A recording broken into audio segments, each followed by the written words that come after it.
everybody. Welcome to Impossible Coin. For you, it is the first Impossible Coin of 2026. For us, in the past, it is the last Impossible Coin of 2025. And I am Brian Cartwright. I'm joined by Rocky Hardy. Yeah, that's me. And Tegan Somerset. That's me. And as we sit here in the weird interregnum between Christmas and New Year's, we are looking back and looking forward and going, what the fuck? Is that fair? I mean, is that what we're supposed to be doing? Hmm. I thought I was just supposed to be stuffing my face with cheese. You can do that as well. Oh, okay. That's what I'm doing. God damn it. You know what's crazy? I was watching The Green Knight on Christmas Day, which I think might be a new Christmas tradition for me. Cool. Yeah, good one. But I was watching it on Plex, and it wasn't one of the ones that we actually had on the server, so it came with the ads. And ADP, the payment processor, is running ads on Plex, which is baffling to me to begin with. Because, why are they running ads? They're a business-to-business payment processor. Who are they selling to? But they kept running this ad where a pizzeria who basically pushed their, payment processing, but also their HR and a third thing to ADP, so they have more time to focus on their passion, which is putting cheese in things, which included cheese-stuffed napkins, cheese-stuffed napkins, cheese-stuffed something that wasn't actually food. And the kid that was in line with his mother to get pizza had cheese-stuffed pockets, and he pulled a stringy mess of cheese from his own pockets, despite just standing in line. I don't know who that ad is for. Right? Who are they talking to? A cheese stuffed napkin is not edible. Already. No, not at all. It really isn't. What? Who? What? What? Right. What? Exactly. Yeah. Okay. I don't like it. I wasn't a fan. I had to watch that ad at least 15 times over the course of the film, which was really annoying. Wild. That's too many times. Yeah. I don't know a lot. I don't know a great deal. And this might come as a shock to some of our listeners who know that I'm deep into the movies. I am not a member of any Plex server. For sure. Yeah. So I wanted to, I guess, talk to you about that experience, Rocky. Are you a member of a cool Plex server? I mean, it's just a thing me and my friends do. If that's cool, then that's what it is. But a friend of mine basically runs it. He has a request site that we can interact with. And it's pretty straightforward. You make your request and it shows up.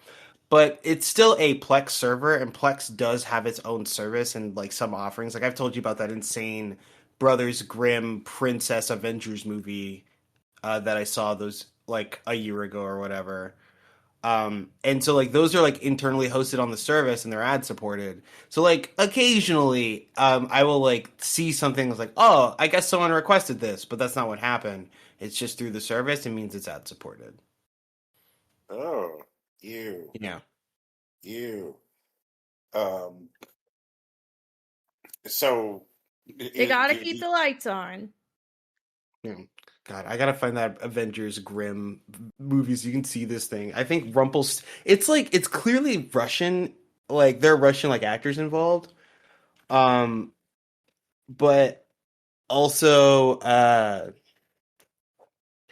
there was I think Rumpelstiltskin was this main villain who moved into the modern world. He found a portal or something. And it's Red Riding Hood, Snow White, and someone else have to stop him.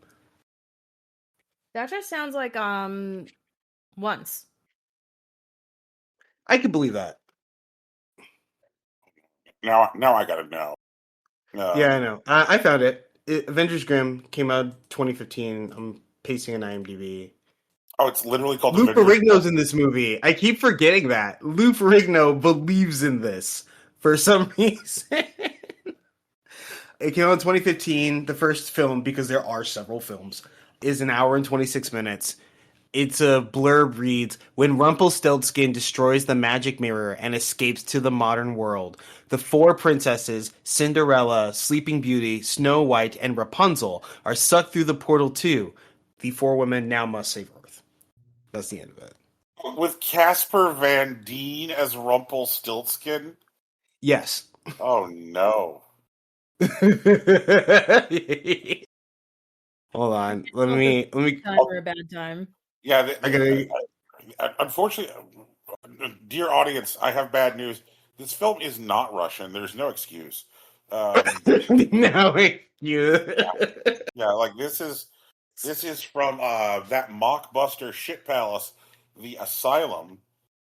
all right, for sure. Looking at my So you know these letterbox, people. yeah, I'm familiar with their shenanigans.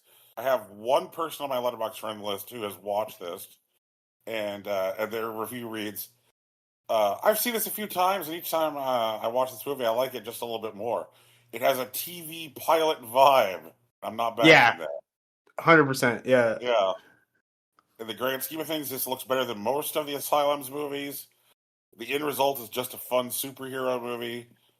There are a few familiar faces like Casper Van Dien and Lou Ferrigno. Of course, having a Lou Ferrigno in a superhero movie that his skin will be painted at some point instead. He was painted silver. Why is Lou Ferrigno silver? He's Iron John? What the fuck is Iron Yeah, he's Iron John. Yeah. Man. Directed by Jeremy Inman. That is a name I don't really know. Yeah. Who has also directed such films as Superhero Party Clown. Yeah, sure, why not? Yeah. Sounds like a great time. Okay.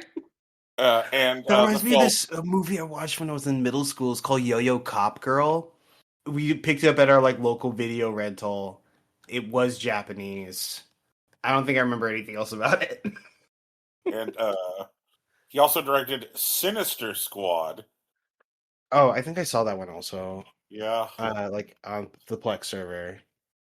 When a supernatural cult threatens Earth, Alice must assemble a team of fairy tale villains to stop the forces of death. Lol. Okay, Lol. yeah, I did find Yo-Yo Cop Girl. Oh, Yo-Yo Girl Cop, excuse me. Yo-Yo Girl Cop is recruited by a clandestine police organization. K must stop a plot by student radicals to create anarchy in Japan. Armed with a high-tech steel yo-yo and a new name, Asamiyasaki, she must infiltrate an elite high school to find the terrorists, but finds an even more sinister plan is about to unfold. This came out in 2006. Sounds great. I'm in. It was a time. It looks like Jeremy Inman primarily, pays his bills as a film editor. Yeah, that's right. Yeah.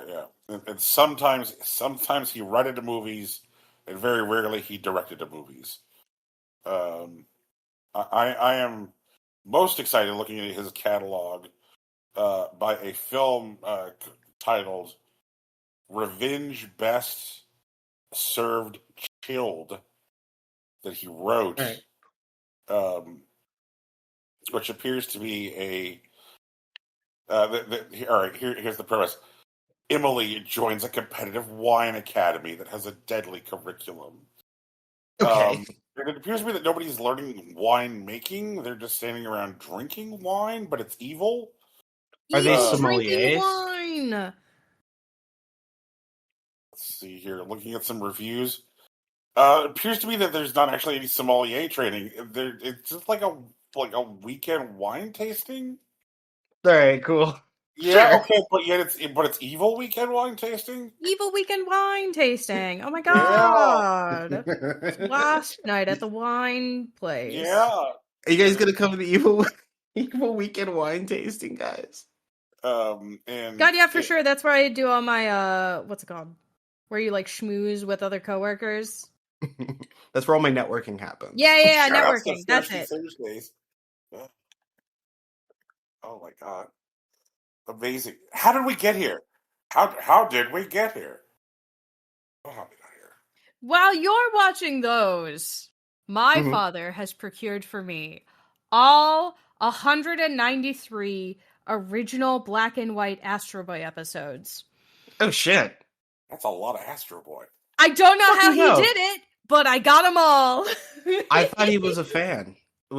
Has that not been a No, thing, or did I make that up? He is the one who introduced. He watched it when he was like little, but he only saw Mhm. the original one, which was only 93 episodes. There Mhm. are an additional 100 episodes that he didn't see, and he got for me, and he can't understand them because they are not subtitled. A lot of Astro. That's a lot of Astro Boy, including the series finale, which never aired in the US. So, Huge. Astro Boy finally goes to prison. no. Oh my god.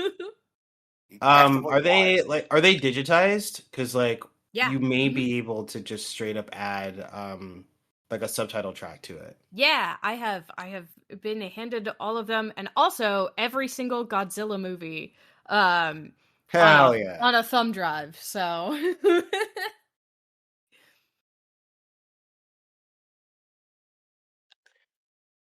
Okay, very so excited to dig into that. Mm-mm-mm. this all right. Godzilla raises important questions. Uh-huh. Yeah, I feel like people who dig Godzilla Mhm. have like favorite eras of like Godzilla. Okay. Um, so like, what like do you have a favorite Godzilla era? I've never seen a Godzilla movie. Whoa! Oh shit! I have all the Godzilla movies, and I've never seen one. The Godzilla movies are subtitled, but the Astro Boy episodes are not. So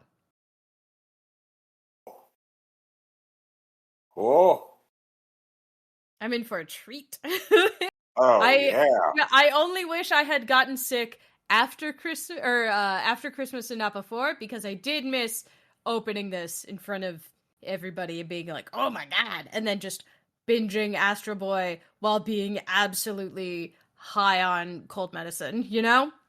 Mhm. Oh, so like there are two like oh man. It's like rubber suit era and then like post rubber suit era is like No, my understanding of there like the are main multiple rubber suit Godzillas. eras. Oh yeah. Yeah, I mean just like there are like multiple like Kamen Rider series or whatever. Like I know that much, but I just haven't Yeah, seen any of it. yeah. So like, um, you're gonna have uh like generally like there's like Godzilla is like divided into uh four eras really. Um, Mhm. uh, there's the Showa era, the Heisei era, Mhm. Millennium, and then Reiwa. I hope I'm Yeah, yeah, pronouncing yeah. that. Yeah, yeah. Those are all the regular like Japanese eras. Yeah. Yep. And like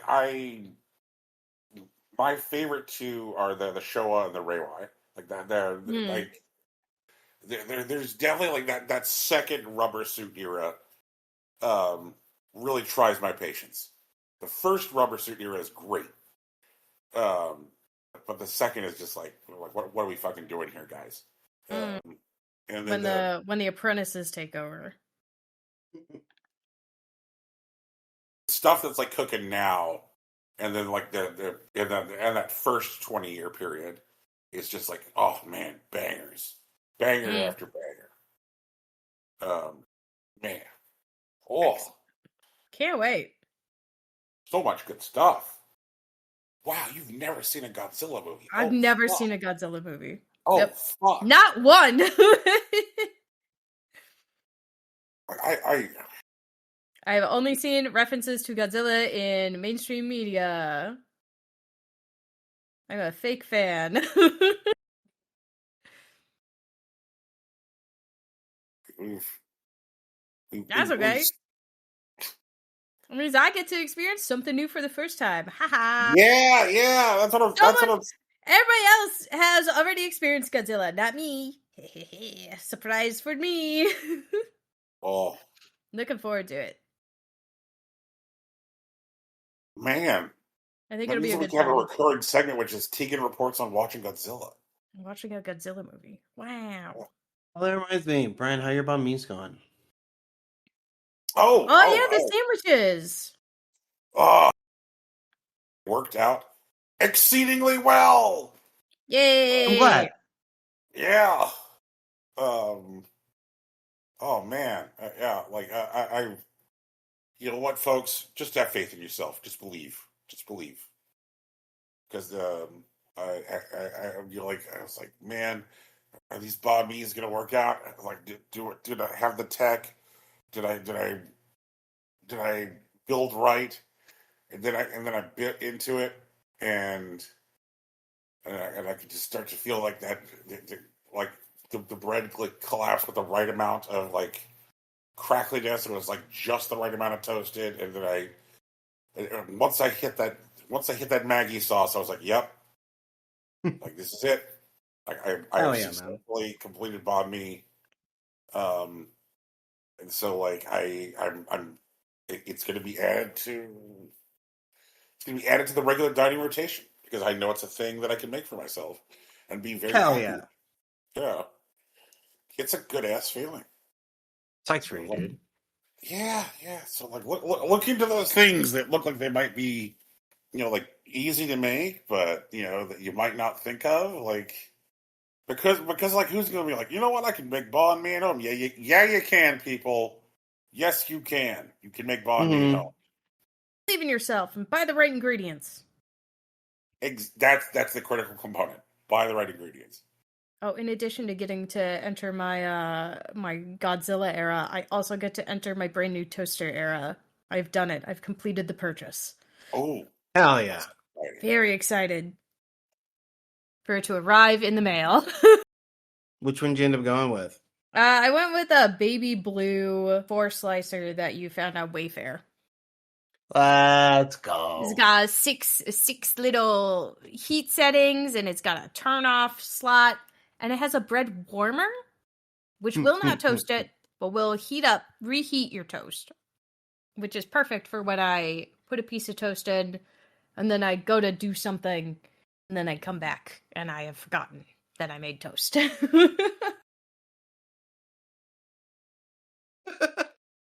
I thought to myself for a second, to say the really cliche thing is like, wow, we're doing it. This might be our year, guys. But like, Jesus Christ. God, oh man, it's gonna be a year, that's for sure. Yeah, it's gonna be a year. We're gonna have one of those. Oh, yeah. I unfortunately do not believe that this will be our year, but it will. I mean, a year. The goat fell down. The goat fell down in a windstorm, so it can't be all bad. Wait, there's a goat that fell down? The gavel goat. The gavel goat in Sweden? The one that they light on fire, usually. Wait, this is a Swedish goat. It's a Swedish goat. Here, I'll send you the Wikipedia article. The gavel goat. Gavel goat. Yeah, here. Is that... okay. It's right there. Gavel. Gavel. Okay, but it's hello umlaut. Yeah, this goat. A traditional Christmas display. Yeah. Erected annually in Slottstorget or in central Gavel, Sweden. Mm-hmm. A giant version of a Swedish Yule goat made of straw. What is this Wicker Man ass shit? Yeah, it's a Wicker Man goat. Yeah. It's a Wicker Man goat. Usually it gets set on fire. Like a lot of times. One time, a car ran into it, which was great. Very fun. there's a live stream of it. You get to watch it. You see the goat. A lot of times it gets set on fire. It's very fun. One year it was eaten by jackdaws, which are birds. That was 2023. And this year there was a windstorm and it fell over. And we don't know if the internal frame has been destroyed or if it just got like flat. Wait, so I think the frame is destroyed. I think we can count this one as toast. okay. So I have a question about the goat. Mm-hmm. Like, because I see that 43 Mm-hmm. out of 60 of these Wicker Man ass goats have been set on fire. That's not supposed to be the natural life cycle of this goat. No. No. No, it's supposed to stay up through Advent, and then it comes down at the beginning of January. So, like, January 2nd or January 3rd, they disassemble the goat. But sometimes people get in there, and they fuck up the goat, and it's great. When we talk about sometimes, that success rate of getting in there is pretty goddamn good. Yeah. 43 out of 60 have been destroyed. Yeah. It really starts it's not getting that great in America. it starts getting really like shaky on whether or not it survives or not. Once in 2017, they put up 2 fences, cameras, and actual guards people to like monitor the goat. And then they started like after I think at the beginning of 2020, or not beginning of 2020, in the 2020 year, they started a 24-hour public webcam for people to see the goat, because you weren't supposed to like go out for the goat. But people still try to set this guy on fire or knock it down or whatever, and I think it's great. Sure.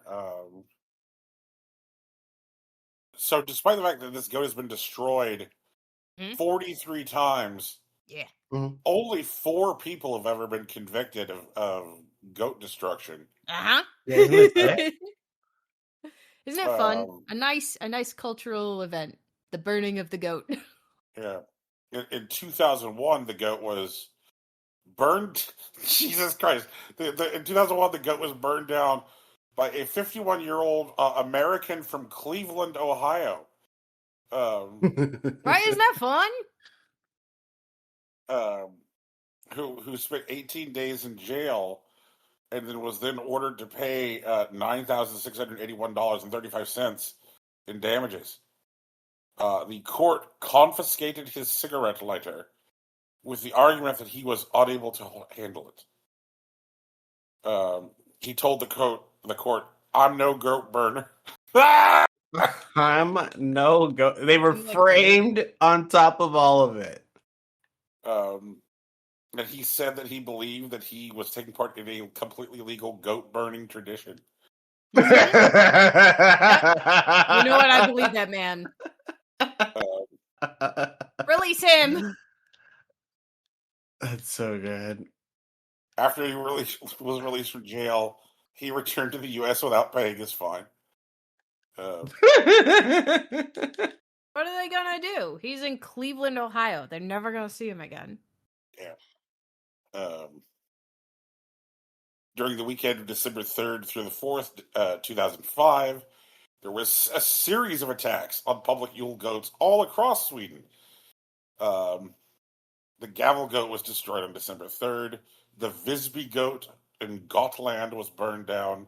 The Yule goat of Soderkopping was torched. Soderkopping?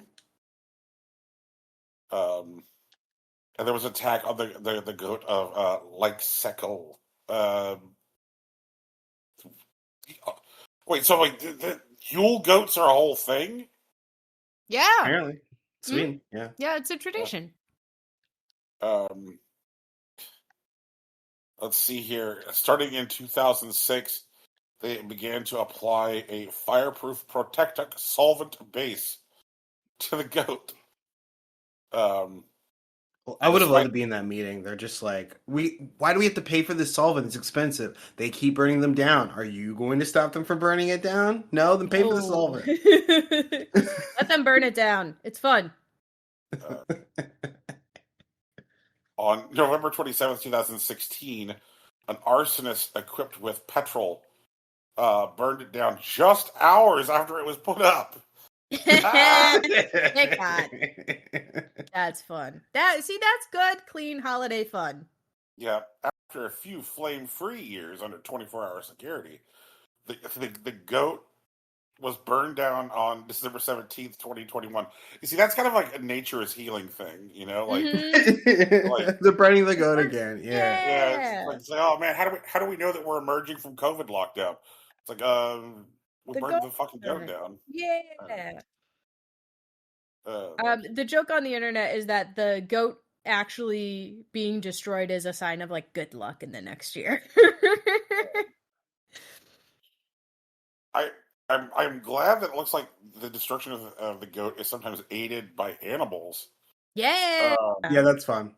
In 2023, the goat was severely damaged by jackdaws.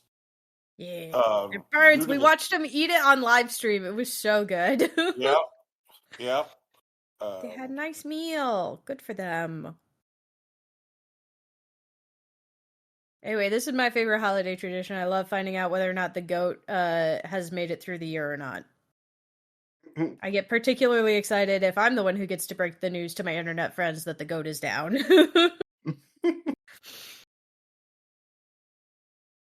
Okay, so all right. You said this thing is up for Advent?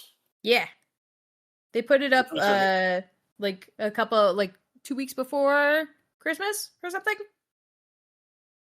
I mean, you're on the wiki page.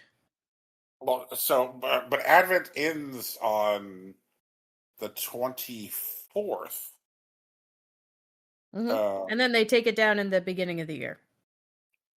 So all right, so it's not necessarily tied to Advent. Right, it's not tied to Advent. That's just when they put it up. Okay.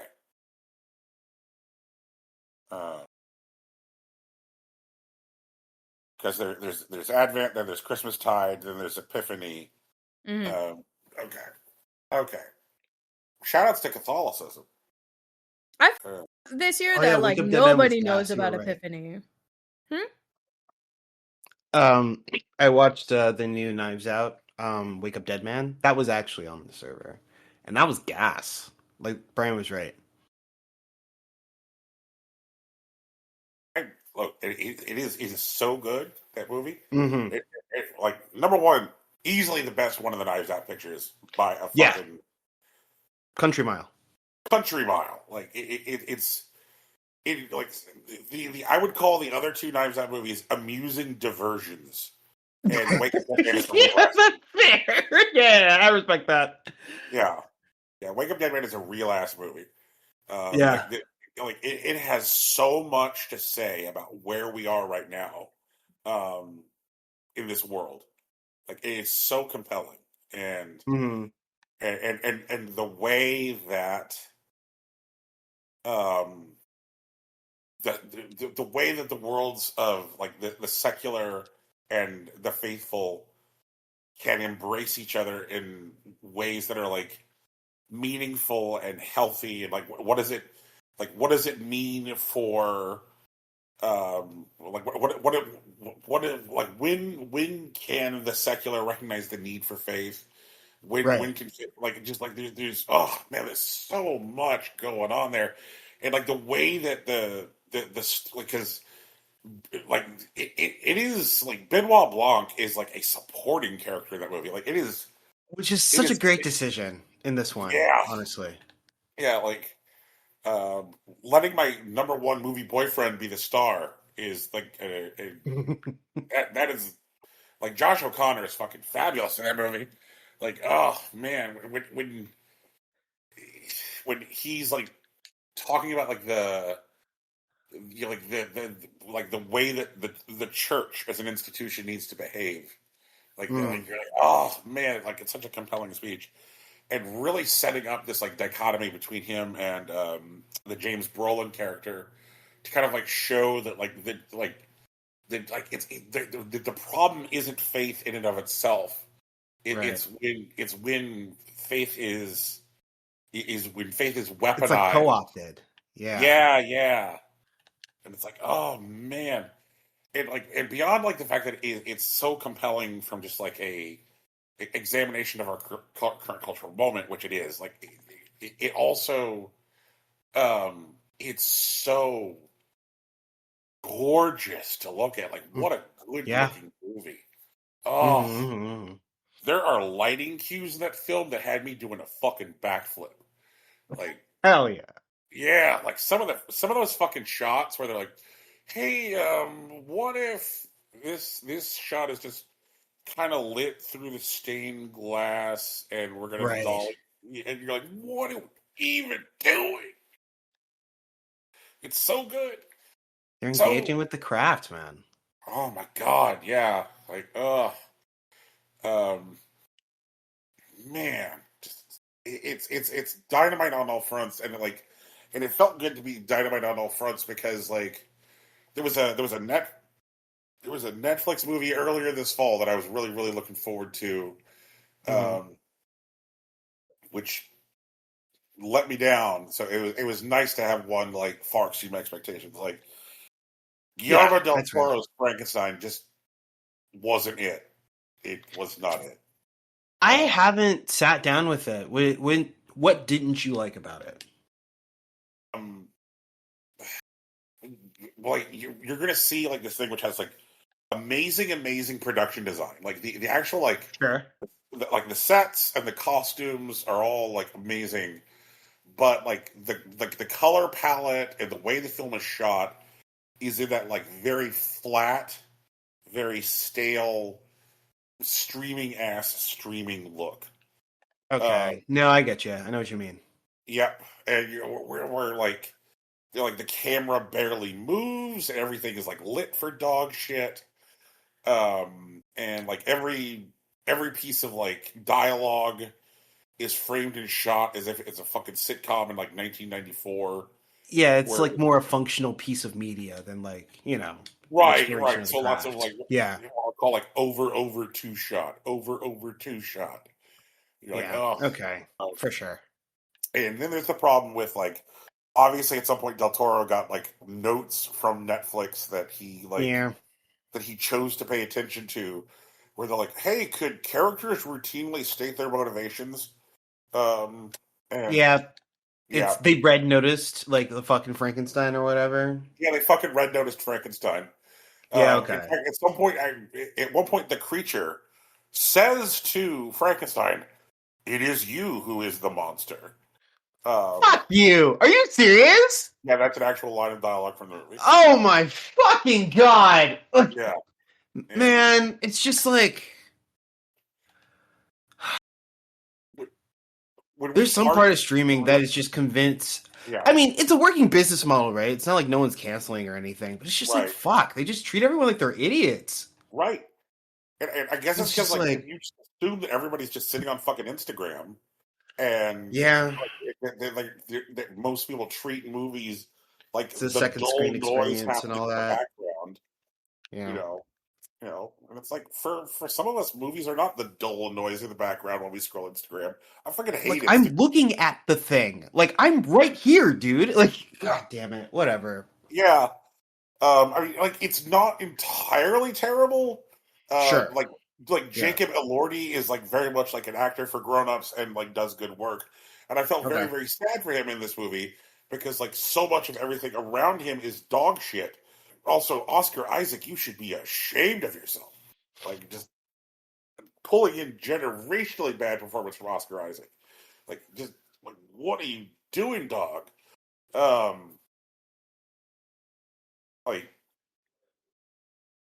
Oh, actually, this vaguely reminds me of something. Do you remember how in The Good Place, they joke that because Michael repeatedly went to Earth, like that's what made Earth weird? Yes.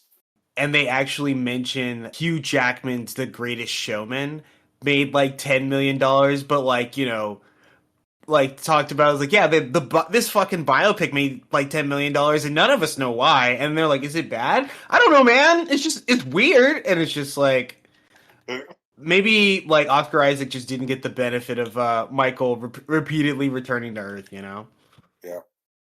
It's I'm trying to think because like Oscar Isaac, he's a plenty fine actor. He's got a lot of good Yeah. performances.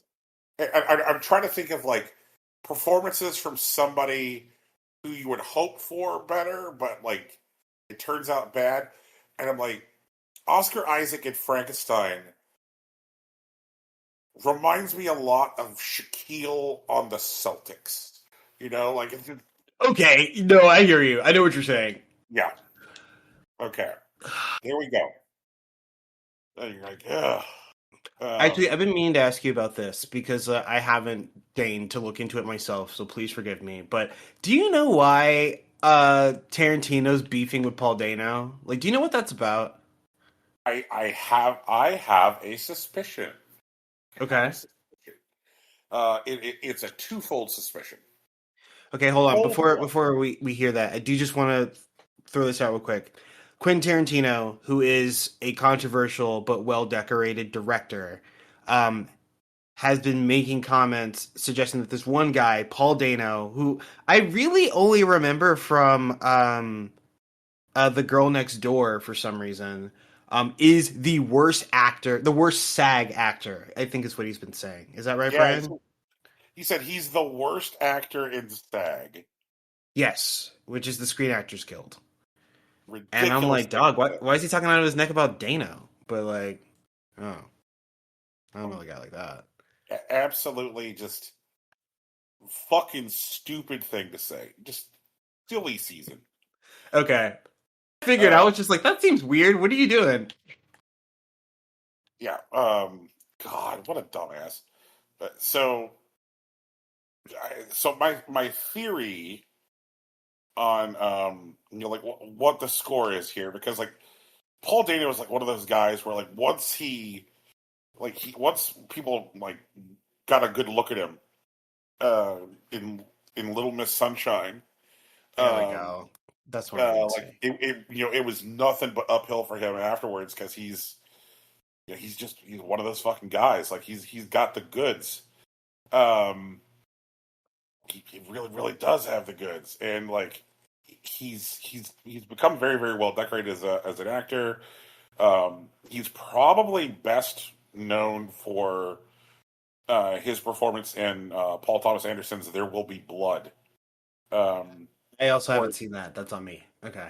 But getting to go toe to toe, turning in just as good a performance as Daniel Day-Lewis is a hell of a thing. Yeah, that's huge. Holy shit. Yeah.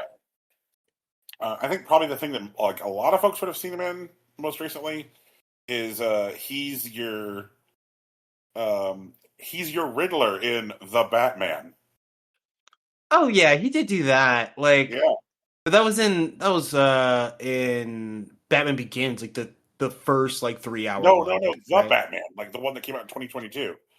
Right, with Zoe Kravitz and and the vampire boy. Fuck, what's his name? Robert Pattinson. Pattinson, yeah, it was Pattinson's Batman. Okay. Yeah, Pattinson's Batman, the one where Warner like let Matt Reeves make this like big sprawling like 1970s style fucking 3 hour epic. Yeah. And that all worked out very very well because like it was a hell of a cast. I heard that. Yeah. Yeah, it's a good time.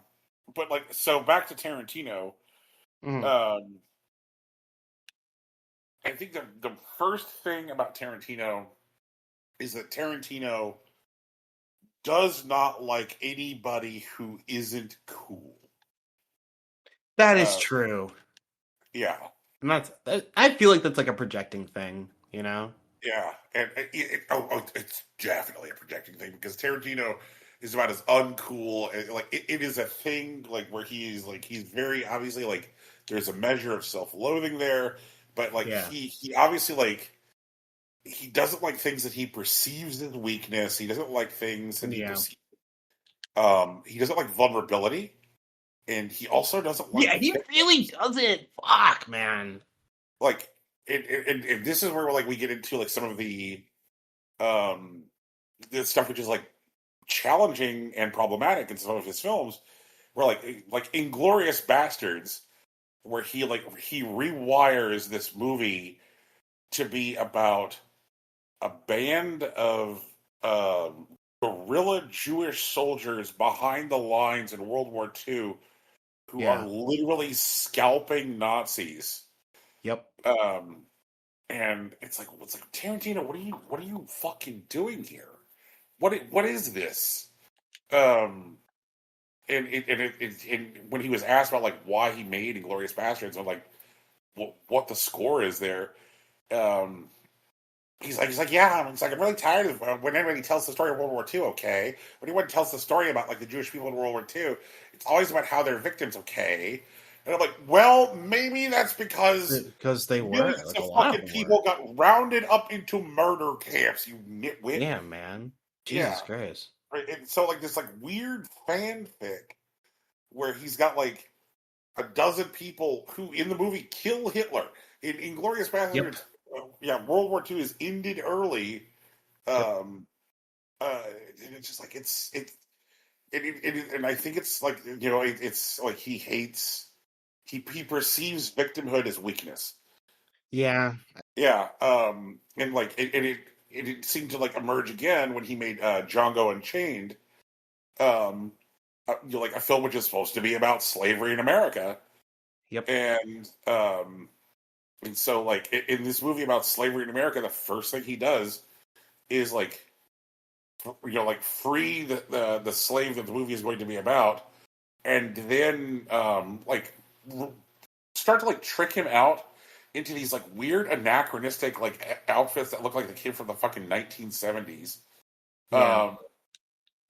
And like proceed to like have this character get over on fucking every villain in the film, like absolutely just ride roughshod, kick all this ass, and it's like, man, you cannot stand he can't stand any character who isn't cool. He can't do it. Like, and if you think about his body of work, like the closest he has ever come to like a character who's just like not cool is like Max Cherry from like Jackie Brown. Okay. Yeah. And like that's about it. All like the rest of his like work is just like everyone's fucking cool all the time. And like Paul Dano's not cool. Yeah, Like, he's not cool. That's okay. Yeah. Like, he's made peace with it. He does good work. Like, he's Right. a bunch of other things. He's just not cool. I'm like, that's fine.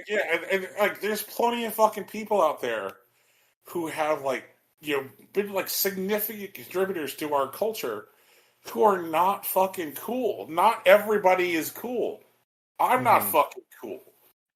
Like, and and so because he has this like weird anti-cool thing, like I think he sees him and he's like, and when he was making the comments about Paul Dano, he specifically talked about his performance in There Will Be Blood. He's like, oh god, his character just takes it. His character just lets Daniel Day-Lewis's character ride all over. I'm like, yes, because that's the point of the fucking movie. That's literally the point of the movie. The point of the movie is the idea that like capitalism is so powerful it consumes and destroys communities of faith. That's the point. Is that Daniel the character played by Daniel Day-Lewis, is so powerful, because of capitalism that he can just ride over this guy. And so his complaint is that a character that is supposed to be portrayed as weak is weak. And I'm like, man, Quentin Tarantino out here demonstrating that he somehow doesn't have media literacy. What the fuck? Which I guess shouldn't be shocking considering that of the 9 movies he's made, like so much of Mhm. them is just like riffing and remixing and pastiche. Um, and the other thing that I think that he has against Paul Dano is that Paul Dano is very, very loudly, unapologetically, has always been a voice for the Palestinians. Really? Yes. Okay. Tarantino spends about 9 months of the year in Tel Aviv. Okay. Yeah, because once he married an Israeli model, he Mhm. started spending more and more time there, and he is very loudly anti-Palestinian, very loudly Zionist, um, and like has very nasty things to say about Palestinians. And so you have this guy, you have this like uncool dude who like unapologetically, you know, lifts his voice for Palestinian people, and it's like that's his problem. Okay. That's the biggest problem with him. Yeah, that So tracks. That makes a lot of yep, sense. yep. Oh, thanks for coming to my TED talk. For sure, man. Yeah. Ugh. Ugh. Hey, So Cakes. I'm sorry. Go ahead. No, what were you saying, Brad? I was gonna say I have returned to playing Date Everything. How Ah, is Back it? in okay. yeah. Um, I got into the attic finally, Mhm.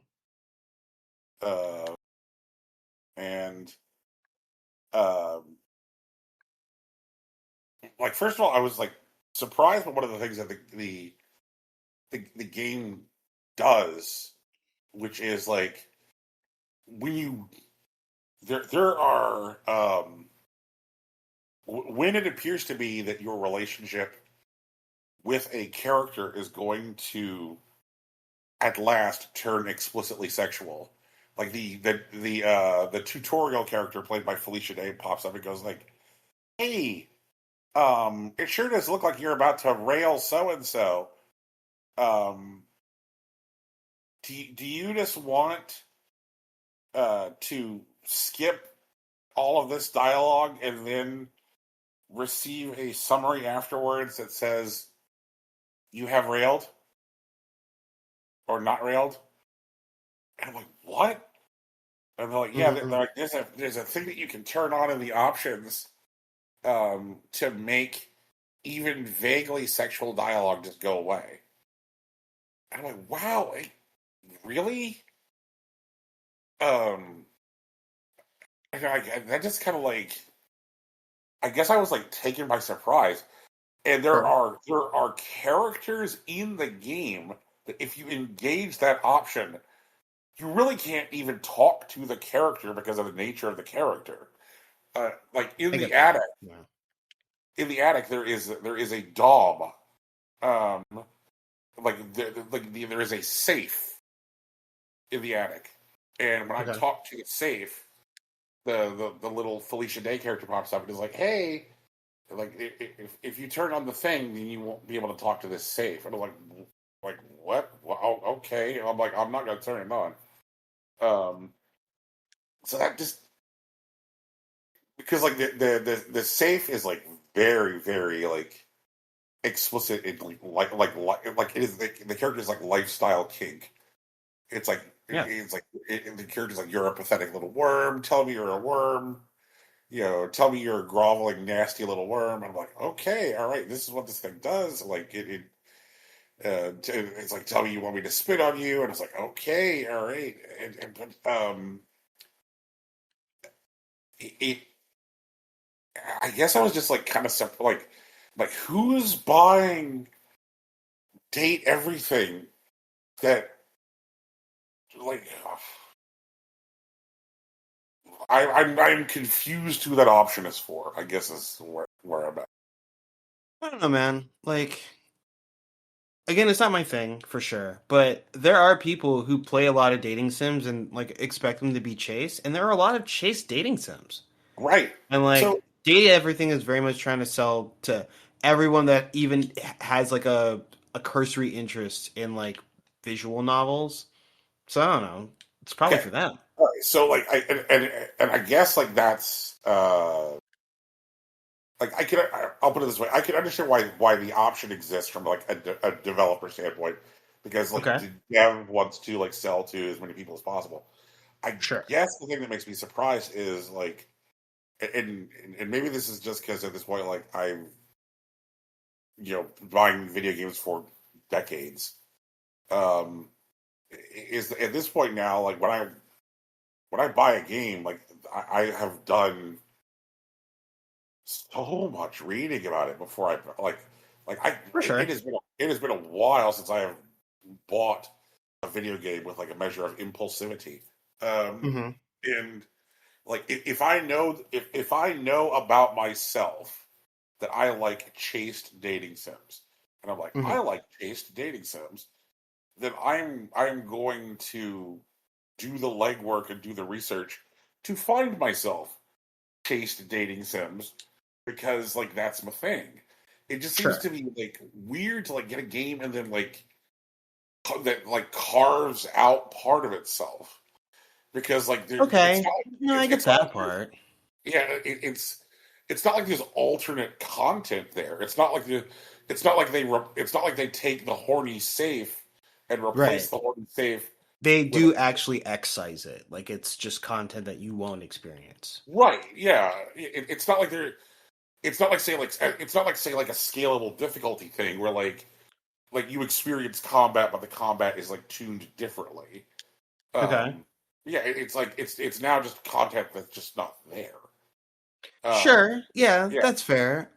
And I could see that for someone who say is into chase dating sims but is also a completionist, that seems like a point of tension. But I don't know. Again, I haven't really played Date Everything, but my understanding about it, it's kind of a tasting menu of like a dating sim.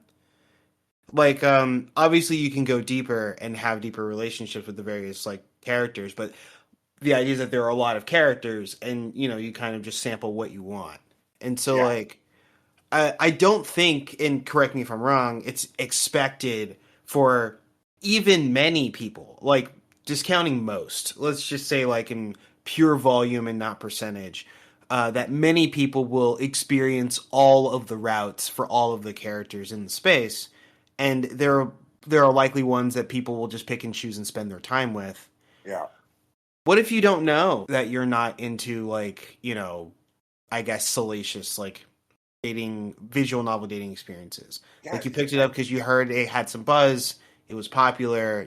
So, someone mentioned a streamer was playing it, and they're effectively blind. Maybe a little more than blind, but like they just don't know that that's in there. I feel like the ability to turn it off is meaningful. I, up until literally this moment, have never heard of that safe character. And if I had stumbled into that, I would have dropped that game so fast. Like immediately. That would have made me super uncomfortable. Like it's one thing to be like kind of flirty, but like, yee, that's a lot. That's a lot to walk into if you don't know it's there.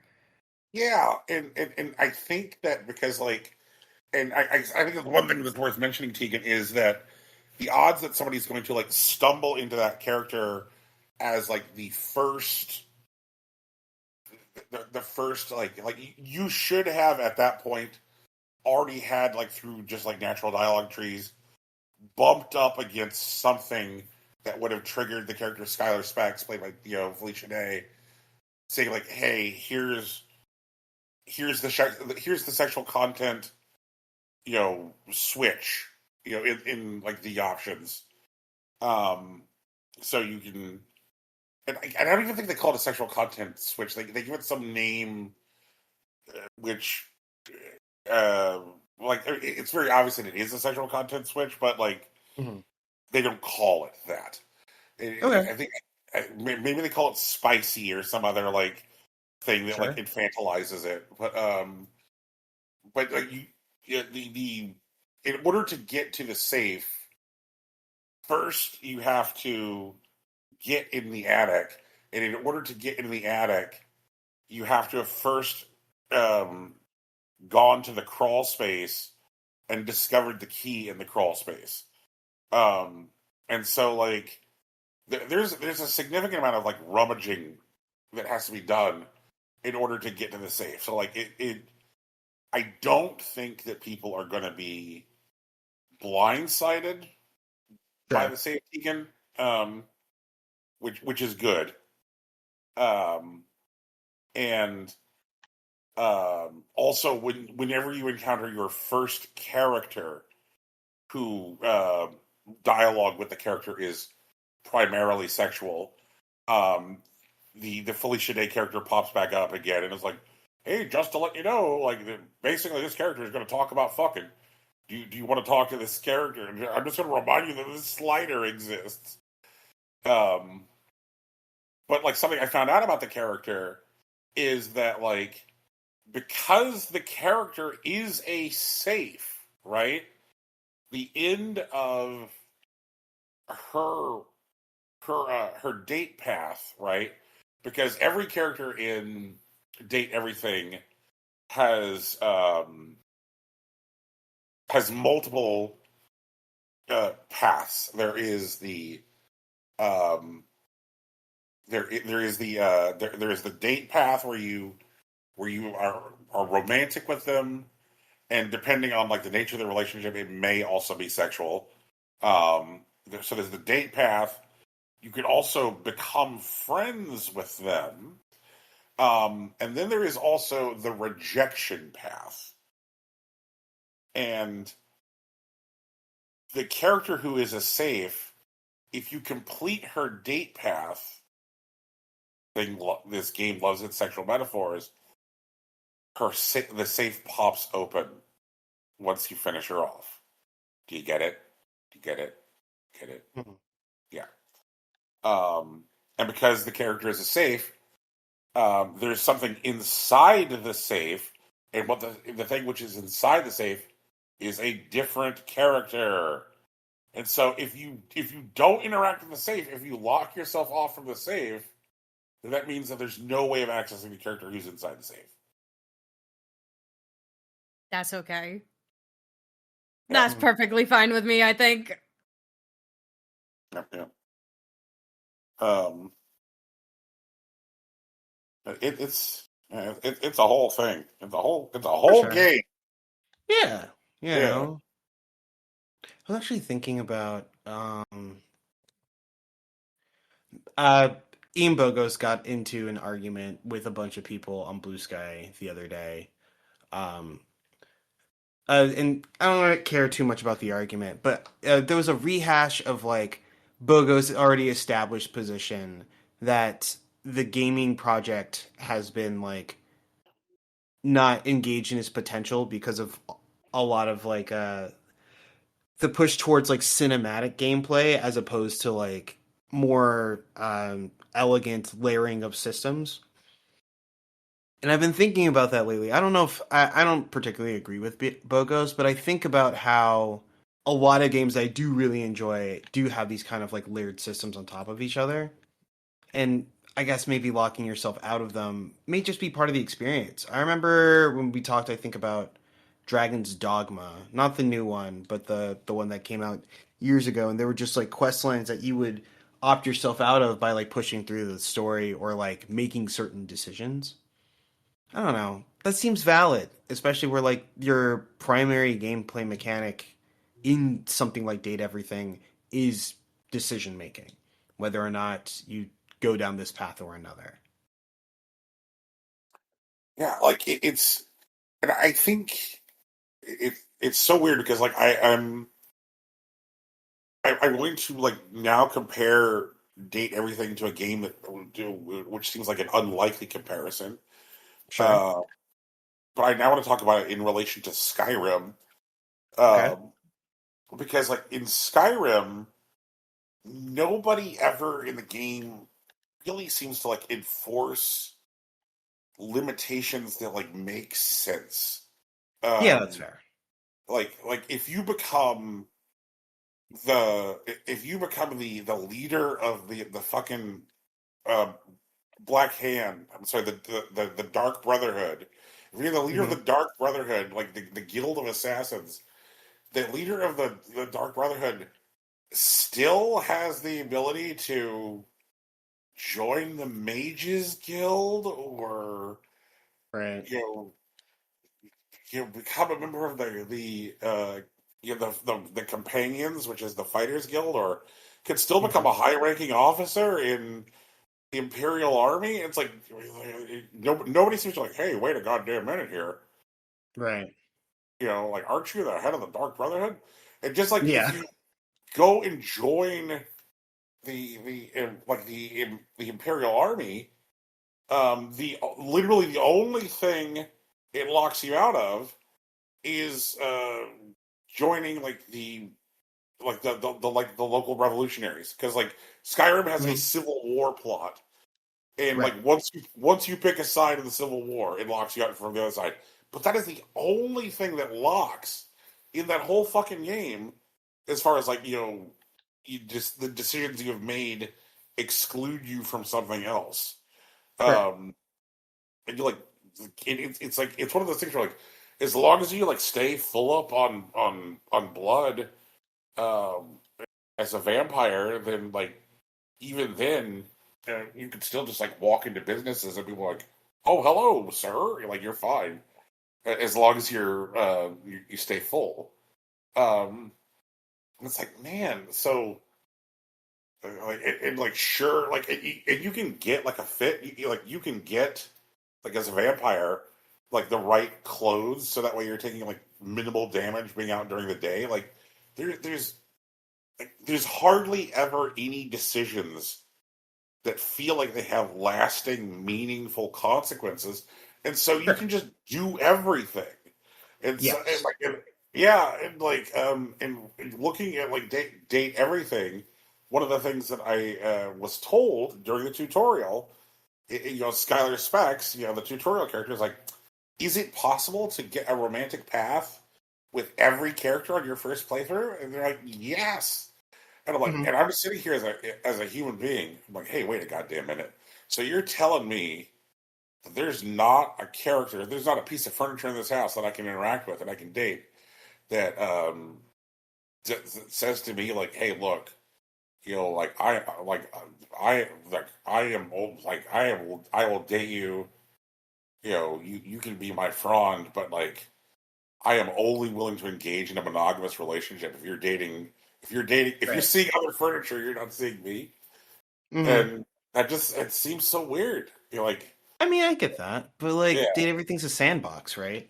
yeah, Like, I think that's like the main difference between something like Dragon's Dogma and Skyrim is that Skyrim is a sandbox that kind of looks like a simulator, while like Dogma is actually a simulator. yeah. Like it's not about like finding like and like data everything again is not about finding the piece of furniture that will be yours forever. It's about playing in the space.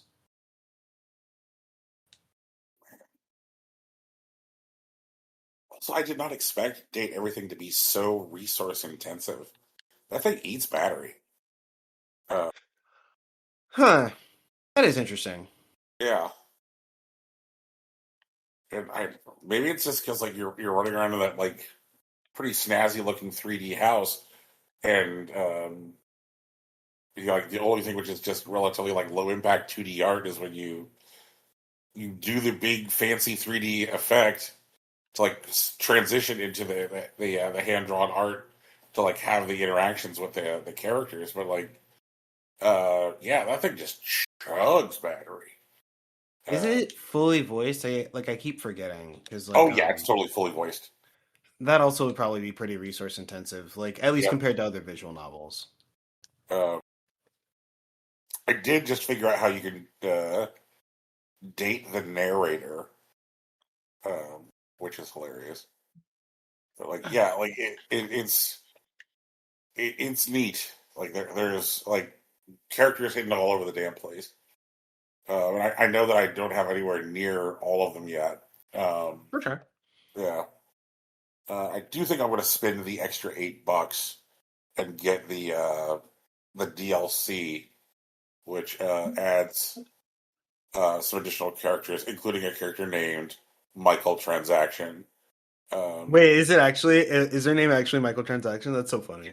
yes, it does in fact add Michael Transaction That's in the pretty great. DLC. Uh, and I was like, oh man, like we've been doing that joke for years on this show. Like if I didn't get the DLC, that like I would not be living my life.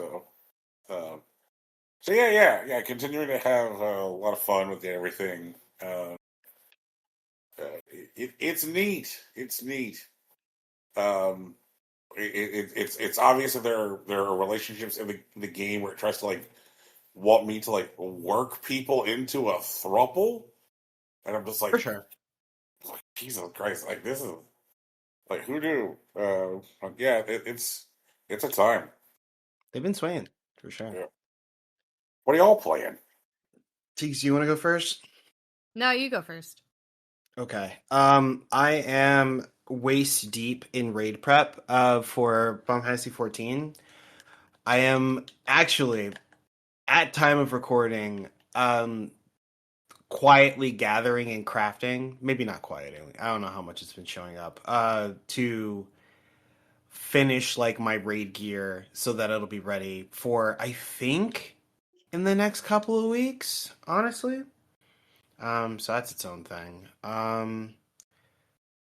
Final Fantasy's like it feels good right now, but mostly cuz like it's building into something which I think is nice.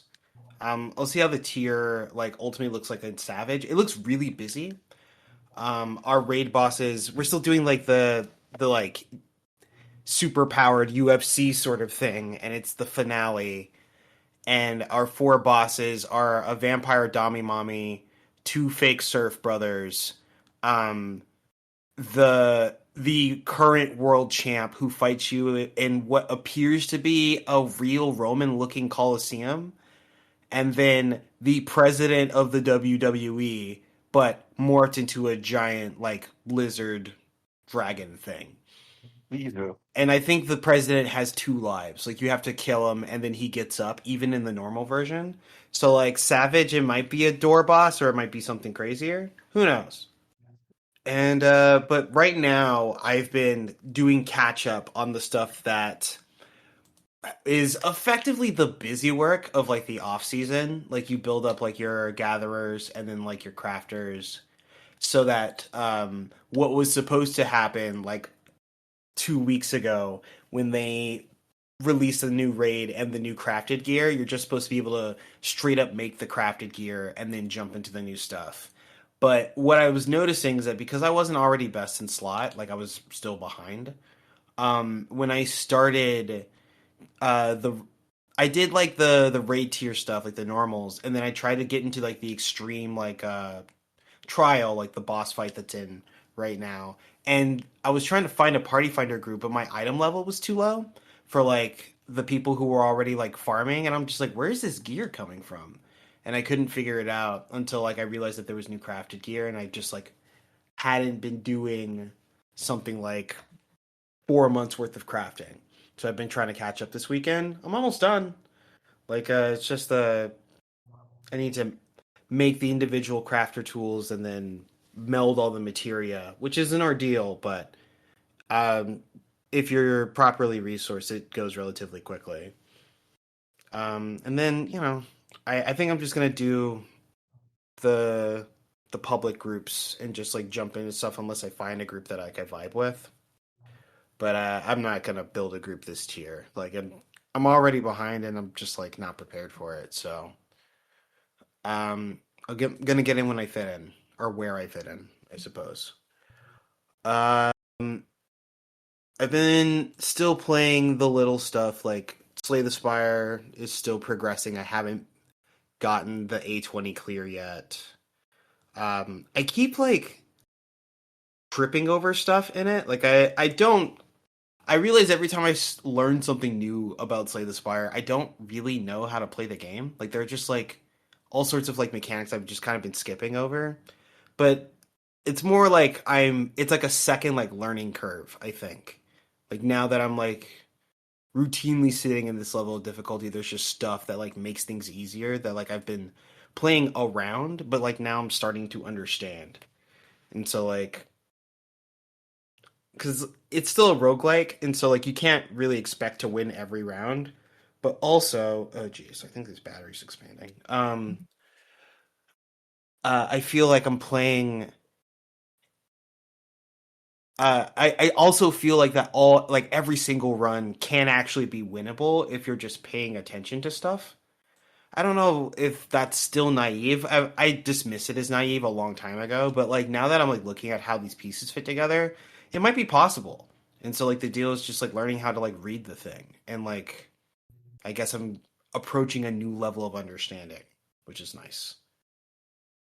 Um, I'm also still playing Mahjong Soul. I did get demoted a couple months ago, and I'm just about back where I was.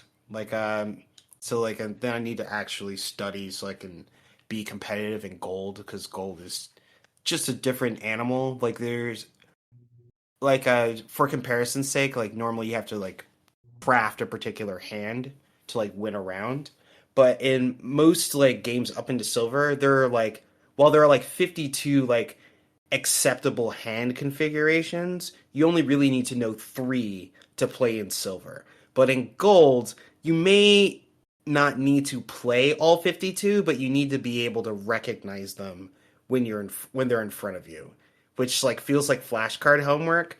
And I tried to just push through it, and that did not work. Like I got bullied mercilessly until I got demoted. So I'm learning my lesson, and then once I get back into gold, I'm going to let the account sit because it's not going to like derank or anything on its own. But like maybe I make some time to like uh do the equivalent of like mahjong flashcards so I can recognize some of these hands a bit more effectively. And that way you'll be prepared for when everyone comes back from Chinese New Year. Yeah. Freshly schooled by their relatives. I mean, that's still the goal, honestly. Like, I remember, I think, it still feels lame to me today, but after I watched Crazy Rich Asians, I thought that the mahjong scene in it was very, like, powerful, and I wanted to be able to sit down and play mahjong. Not to, like, be, like, world-class or anything, but if I walk into a rec center and there's a bunch of, like, old people playing mahjong, I want to be able to sit down and hang. And I'm clearly not there yet, but I'm getting closer, and that feels good. There are also a bunch of little games that I touch periodically that remain good. Demon School fucking rocks. I think it might actually be my game of the year.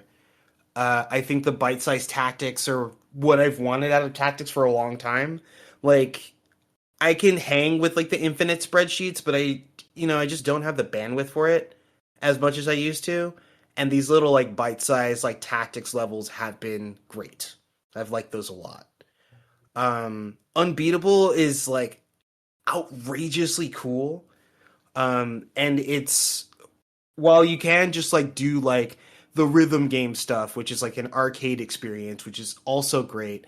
The like story mode thing that they've put together, with like the rhythm game mechanics, action adventure, with a dash of platforming every once in a while is really neat. And like there's a lot of love in like the voiceover and the characters that they've drawn, and every time I meet a new one, it's a good time. It feels a lot like the way that Yakuza feels as you like continue to play out the game, and like you meet more and more characters, and like this guy's amazing, this person's incredible, and like I'm having a great time with Unbeatable so far. And like, there's still a bunch of stuff that I don't even have the space to touch at the moment, I think. Like, I need there to be like 4 of me, where like one can do my job and one can clean the house and like 2 of them can play video games, and then maybe I'll be content. How much is cloning these days? You know, never mind, we're not doing that today. But God, I still want to play Kingdoms of the Dump, which is apparently a full SNES, tactics battle RPG. um, that's like completely like garbage coded, made by an actual janitor as like a labor of love for some amount of years. That seems amazing. But I haven't had time to sit down with it yet. And like I think I still might play Clair Obscur at some point, but it's I don't know. It's just like every time I read about it, it just like falls in my priority, which is its own thing. I'm gonna play it someday, and like even if it has to wait until the nursing home or whatever the end game is, but it doesn't feel urgent at the moment. Uh oh yeah, and then I'm still waiting for like the revamp for like the Pokemon Echo demo, where they're shifting to like an episodic like release schedule, which I just like I want to see what a Pokemon game released with an episodic schedule looks like. That sounds that sounds really interesting in a lot of different ways, and I just want to see how that works. But the demo that they have at present also is just a Pokemon fan game with a lot of good ideas, and I'm interested to see what they do in the coming year. I think that's most of the big stuff I've been thinking about lately. This is, of course, assuming that Nintendo doesn't hunt them down for sport. You know what? We've been yelling at Nintendo for years, and all that's taught me is that Nintendo doesn't listen to this podcast. So I think they might be okay. Well, I think I think we're okay, but you know, it's the wider internet that I'm more worried about. Yeah, that's fair. Like as long as like none of the who is still the big publications? I don't even know anymore. Like I guess if Polygon and Kotaku don't write about them, I imagine they'll be fine. Games Radar, I guess. IGN. IGN. That's right. IGN is still out there. I like forgot about them. I feel like I don't know. Like I haven't sincerely thought about IGN maybe in like 2-ish years. Like I've seen the name around, but like it almost just doesn't register for me anymore. I think the last time I actively cared, and there's a difference between thinking about and actively cared. But I think the last time I actively cared about what IGN had to say about anything, George Bush was wearing a flight suit and standing in front of a banner that said "Mission Accomplished." It has been a minute. Man, I'm just constantly reminded of like that the way that games media, like has changed, and it's such a different landscape now, and it just seems to be a thing now, like that Jeff Keighley rules over with an iron fist, and he just drinks Mountain Dew from an empty skull. Oh man, no, I hear you. I don't know about all that. I feel like I am largely out of Keighley's ecosystem at this point. Like, based on like the because you see, like I have like a pool of like where I pull stories from, and like the stuff that I tend to post like is largely out of like the AAA like big corporate stuff. Like we'll still report on things like what's it called, like Nintendo Directs, or like even like I am routinely reminded when there is a new state of play, but like I don't know, that's like it's not where I eat anymore, like I can still check in on them, I can see what they're up to, but like God, I'm glad that they're not like the refrain anymore.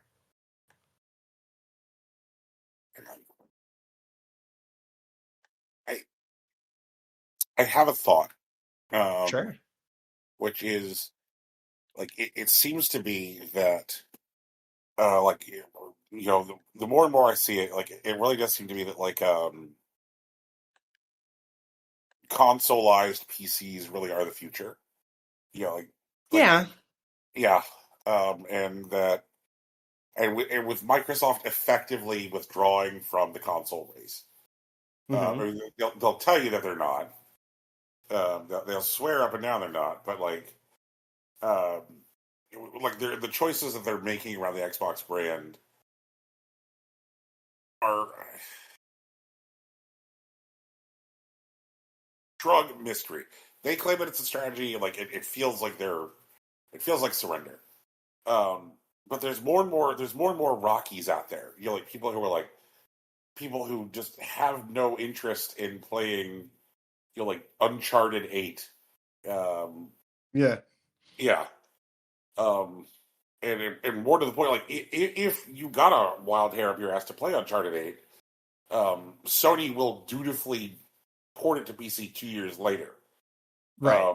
Yeah, like basically what you're paying for with like a PlayStation is timed console exclusive. You're like, you'll get Uncharted 8 here, and then we'll put Uncharted 8 on PC in 2 years. The only stuff that you get locked out of is like Nintendo stuff. That's fair. As a small side here, I do want to say, if Nintendo has been making bespoke game devices largely for children this whole time, and I would argue that Microsoft has been making consoleized PCs the whole time, like the Xbox is kind of just like a lesser computer that's only supposed to play video games.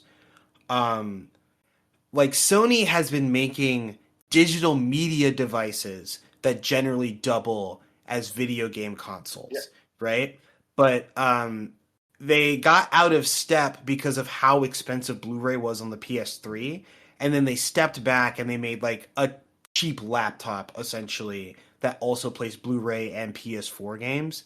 And then PS5s, they didn't have like a new media to like package with, and like they decided to go full cinematic instead.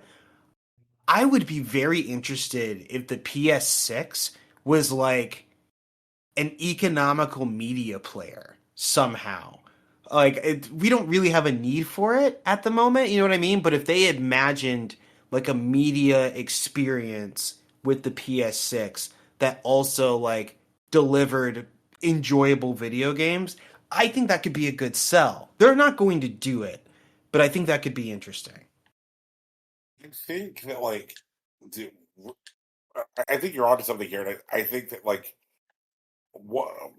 so one of the things that uh, and at this point, I can't remember if we started the show with this, if this is part of the show, or if it was part of the pre-show where the three of us were just sitting around jawing. But there was talk Sure. about Plex servers, Yeah, and that was during the show. great, because one of the things that I have, I have been curious about uh, Jellyfin, um, because Jellyfin is um, a non-commercial alternative to Plex. Okay. Yeah, so there's no getting jump scared by ads for cheese in the pockets ADP bullshit on a Jellyfin server. And one of the things that I've thought about doing is just man, I'm like, I know movies, like I know ball, like I would love to set up like a Jellyfin server and Okay. invite my friends to it. Because I would kind of feel like running my own video store. Right. Yeah. Yeah, which is honestly kind of the vibe of my Discord server. Mm. And for folks that don't know, yes, there is an Impossible Coin Discord server, but there's also Right. Brian's Discord server, which very much has a vibe like a video store. Correct. And I was like, man, something I think that if Sony, and this is going to really come down to the price of solid state storage solutions, because Sure. Yeah. but if there was say a PS6, and I'm going to say a bold thing here, that didn't even have a disk drive, but it did have 5 terabytes of storage in it. Okay. And one of the things that they had was you know what? We're not going to really be the cops here about how you get files onto this thing. Right. Just non-DRM. Just like, here's the device. It's yours to use. Right. And then it had some kind of built-in like easy to use architecture infrastructure for like Yeah. creating and sharing your server, so that way you can like, yeah, here's my server. Okay. Yeah, like they'd Yeah, have a server marketplace. Yeah, okay. yeah. So that It- way, like being friends with someone on the PlayStation Network, you're like, oh, I'm friends with Fred on Sony. He's got all of he's got that gay hockey show. That's good. True. Um, they're like, oh, like look, yeah, Brian's bothered to upload all of Charlie Chaplin's movies from the Mutual Film Group. Neat. Um, so like all of a sudden, like like networked media servers, like that, Sony could absolutely just kill people with that. Isn't this just legal Murder people with torrenting? that. I mean, a little like but I think it'd be more like a communal like Netflix is Right. what I'd So like call it. if you're not actually doing, oh yeah, that's a tricky one. Is like Right. so much of like the way that um internet service providers monitor for like like illegal content or content that Mhm. evades paying copyright holders is they're Right. specifically looking for torrenting action, right? Um, but like once you have your assembled file, once you have your file that you have downloaded, if you then just like stick it on your media server, and like let other people stream from your media server, I guarantee you that like most um, internet service providers don't even notice that shit. Like I can't Yeah, tell like you as the long as number you're of not times. seeding, like which Yeah, is a particular action. Like exactly. if you're They're just looking showing for. up to watch something, that's fine. They're looking for the seeding activity. Like has your ISP ever like kicked down your door for the shit on your Plex server? Nah, never. Yeah, exactly. And it's like this is just basically like taking the infrastructure of like Plex and then like making it like the backbone of the PlayStation. Like if Hmm. you're like make make everybody Plex and give people like large enough solid state hard drives that they can all be Plex in their own cool way. Like that starts to eat a whole bunch of people's lunch. Like that'd Right. be hilarious. I would love to see the congressional hearings where Netflix is fighting PlayStation. Like we're all PlayStation has to be stopped. Like that's like please. Like we have to pay Millie Bobby Brown. We have to stop. We have to stop Sony. You have to pay Billy Bobby Brown. Yeah. That would be the argument. Oh my god. Um. It'd be a fun fight. Like that'd be a fight I'd show up for sure. Yeah. Oh man. Netflix versus Sony. Ooh, that'd be a good time. Um. It's like the ways that Sony has ever tried to like, I guess, like insert themselves into like media fights has always been like very dumb and badly. Like I Yeah. remember at the launch of the PS4, where they're like, "Hey, every guys, PlayStation's gonna have exclusive TV shows." I was like, "What? Wow, they did do PlayStation TV. I They sure forgot about did. that. That's right." Like, and I was a guy who watched the whole fucking first season of Powers. That's right, Powers was on PlayStation. With an S, dog. That wasn't 50 Cent, bro. Oh my god! Like, I mean, I've said it. Like, it's like they have the entire media catalog of Columbia Pictures. And they have the entire catalog of Sony Music as like these like backbones. They Hmm. they don't gotta make anything new. Like they really don't. Um, like all they have to do is like create like hard drive infrastructure that allows people to like load stuff up, and they just have to be like, yeah, that's right. We allow folks to upload their legally acquired media files, and we just support with like additional streaming options for Sony content, so you can stream Ghostbusters from us because we own it, or you can stream like the Mariah Carey catalog because we own it, or you can play the files that you own. Now, are we your dad? Are we going to check? We're not your dad. We trust you. Sony trusts you. So take your 5 terabyte hard drive PlayStation and do with it what you will.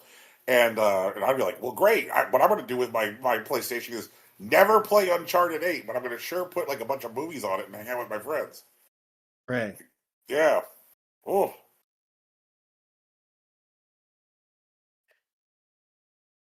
Do you remember at the beginning of the PS4 when Sony ate Microsoft lunch with an ad? We're like, here's how you lend a friend a game. Yeah, they just handed a case to the other guy. Yeah.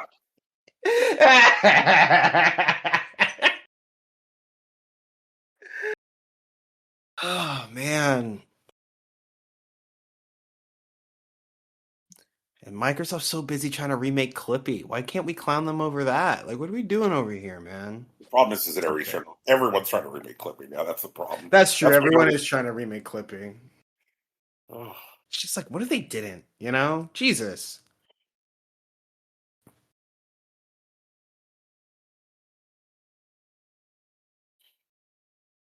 Can't get what you've been playing. Not a lot, because I've been sick the last Oh, 2 no. weeks. Got the flu for the holidays. I went in the office one day. I was off for the whole beginning of December, and then I went to the office one day. There was somebody with a wet cough, and then I got sick. Let's So go. I've mostly been, yeah, right? No excuse, absolutely zero excuse. We all have laptops. You're allowed to work from home if you're sick. They were clearly sick. What the fuck was wrong with them? Anyway, you know, get your own family sick. How dare you get me sick? Anyway, I played a little bit of House Flipper, but I don't have any opinions on it because I couldn't concentrate. Because you were sick, right? Because I was sick. Yeah, because I was Okay. sick. It was a lot of like, I guess I'll do that. I don't know what's happening. So I built some stuff and I have to look through the photos to see what I did. Because you know when you like finish House Flip, it like shows you all the stuff. It's Okay. like, here's the before and then here's the after. And I have no idea what I did. There was like maybe like a park thing and like I think a beachfront property, and then I like gave up and just went to bed. I know. But now that I'm like living again, I got some gifts for some games for Christmas. I got Little Guardsmen. And I started to check that out, but I'm like under 2 hours into it, so like I don't really have any opinions. It seems like a funnier Papers, Please. Which has been cute. But that's like all I've gotten to check out really since I got better. And that it's like, you know, I was playing Pecan stream, I did some Splatoon 3, I did some, you know, that kind of stuff. I did also get I got for Christmas Hello Kitty Island Adventure. Hell yeah. So I'm gonna get to play Hello Kitty Island Adventure. Which is like Animal Crossing, but different. Oh, And that's I meant it. to ask, Teagues, what did you think of Heart of Crown Online? I don't remember.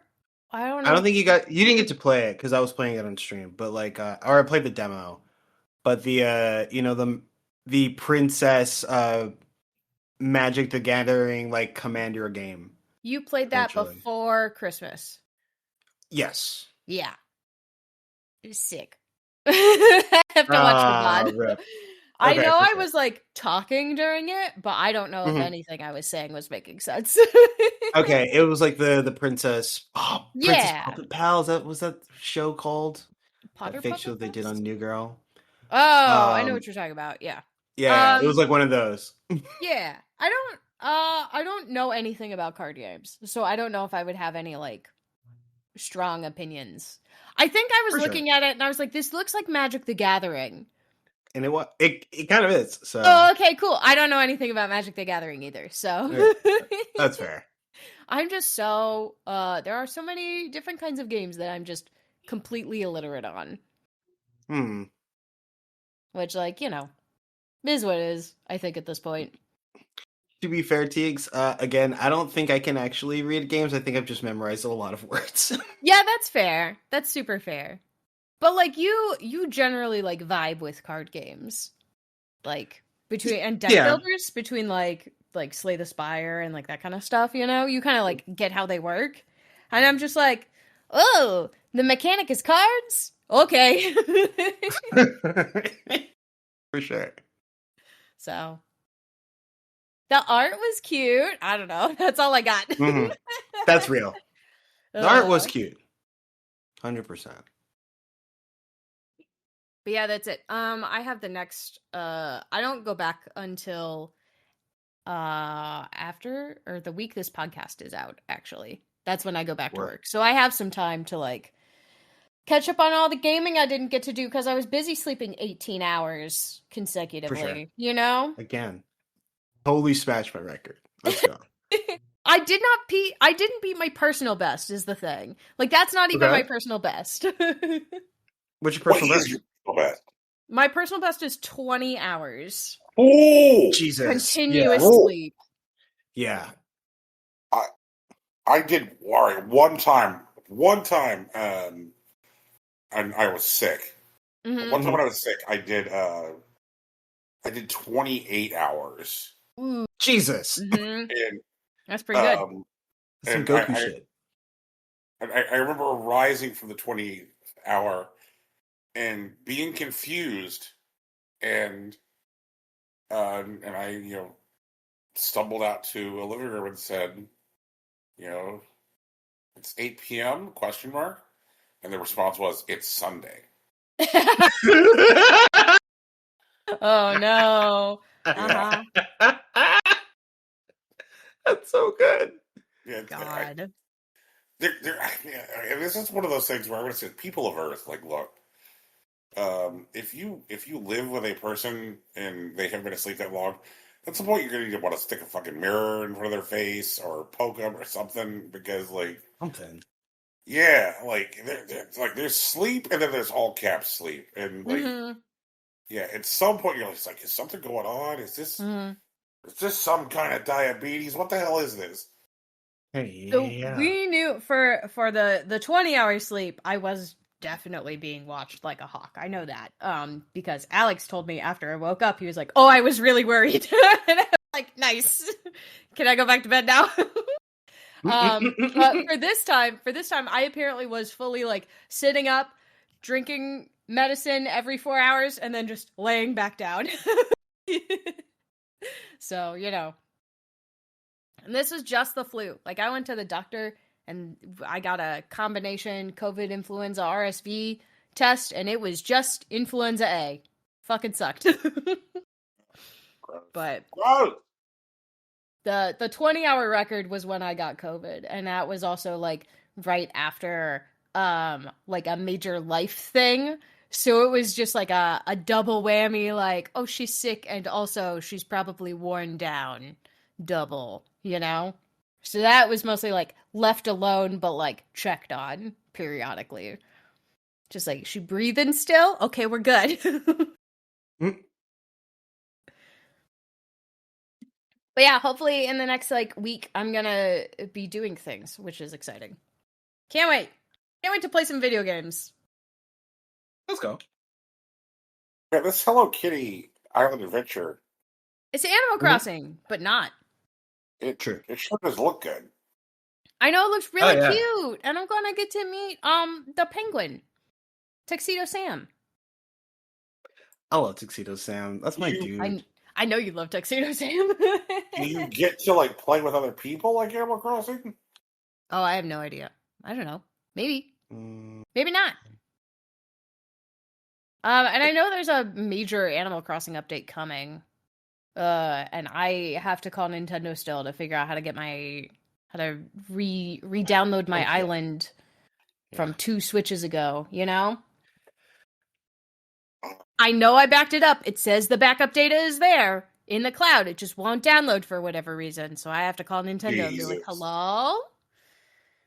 I think it's because what I did was I was originally saving it on my micro SD card because it was so big, took up the whole card. and then I ported it to the cloud before I moved everything to the second Switch that I got. And then I never re-downloaded it. So now that I'm on the OLED, it's like, I don't know where this is. And I'm like, but I know it's there. The data says it exists on my Nintendo Online account. So it's there, backed up, somewhere. I just gotta get it. Oh, man. So I remember when I was burglarized in Right. 2013. I remember contacting Nintendo because I had a 3DS, and I was like, Nintendo, can you help me? And they're like, well, like we tie things to like a specific console, and I was like, yes, and that 3DS is now in the possession of vagabonds. And Nintendo wanted they wanted the police report number. Like, can we have the police report number, please? And once I gave them like a whole litany of things, they essentially like severed my identity from the stolen 3DS, and then gave me the ability to do one-time sorcery to pull Mm-hmm. to pull the files into the new 3DS I had acquired, Mm-hmm. and be like, and now your 3DS has the files that lived on your old 3DS. I'm like, Mhm. This is not an advertised feature of this device. This is No, it's not. like this is not a thing that you tell people that can be done. This would be a Why- huge why pain in is the it ass that if they did. Yeah, it's secret magic. They did something similar for me one time when I broke up with my ex, and he and my Nintendo ID was tied to his console. I called them and I was like, "Hey, I broke up with this guy, and my Nintendo ID is on his console, and it won't let me sign into my console. Like, how do I fix that?" And they were like, "Well, you have to go talk to him and get it removed." And I said, "Oh, that sucks. He was really like emotionally abusive, and I don't want to go anywhere near there." And she said, "Let me help you out real quick. Hang on." There it is. And she like typed a little thing, and then she goes, "Okay. And is it located at this address?" And I was like, "It is located at that address. How did you know?" And she says, "Don't worry about that. Anyway." And then more typing, and then she goes, "Okay, I've removed it from his console. Can you go ahead and try to log in on yours?" It was amazing. Nintendo customer support, I've never had like a problem with them, you know? It's always just like, it's usually been like an amount of red tape that I have to go through, and then they're like, "Okie dokie, here you go," you know? So They're always like, and it's weird because they have all of this like secret backdoor sorcery, which means that like the people that Nintendo is inevitably talking to on the phone are folks who are fucking going through it. Mm-hmm. Yeah. Like it just occurs to me because like, why did I talk to Nintendo on the phone? Why did Tegan talk to Nintendo on the phone? Mhm. Because we were fucking going through it. Like, Jesus. Man, I can't imagine the number of like deaths, divorces, robberies. Like, oh, my house got killed in the volcano. It's like, oh wow, that's rough, bud. Mhm. You know, like, okay, I'll move your Animal Crossing town now that your actual house was destroyed in a volcano. Like, oh man, like it occurs to me like the Palisades fire in LA last year. Like the people who had to like flee with like less than 5 minutes notice. How many Yep. people do you think panicked trying not to get burnt? Remembered to grab their Switch. Right, yeah. Right. Yeah. So how I many would- people? Oh man. I'm sure there was a whole separate like queue for like, "Hey, I lost my console in the Palisades fire and I've gotten a replacement." And they're probably just like, "Okay, no problem. Hang on." Like, I'm sure there's a whole bypass for that. I think it's great that, like, you know, because I feel like this is the kind of thing that people would bitch about if it wasn't handled properly. Mm-hmm. So, like, it seems to signal to me that whoever is handling these calls seem to have their shit together, because I haven't heard people scream about it at all. Mm-hmm. Yeah, It also like seems like in a country that is like prone to natural disasters, like Japan is, it seems That's fair. wise to have like maybe they don't have your most recent save, you know, because it didn't back up properly or whatever, but they have a save so you don't lose everything, you know? Yeah. But that was the thing that I was like when I was burglarized. The thing that I was like most uh upset about was like the loss of save data, and Hmm.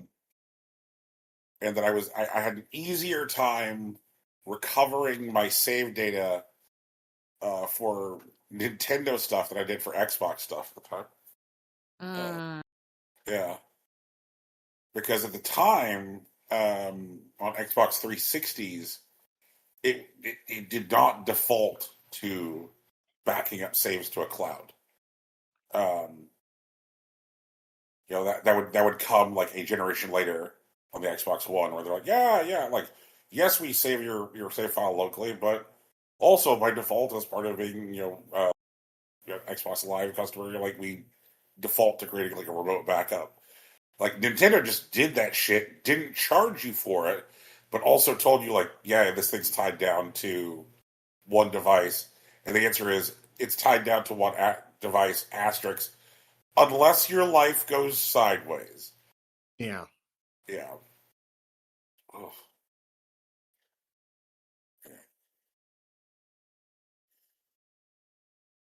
Ugh.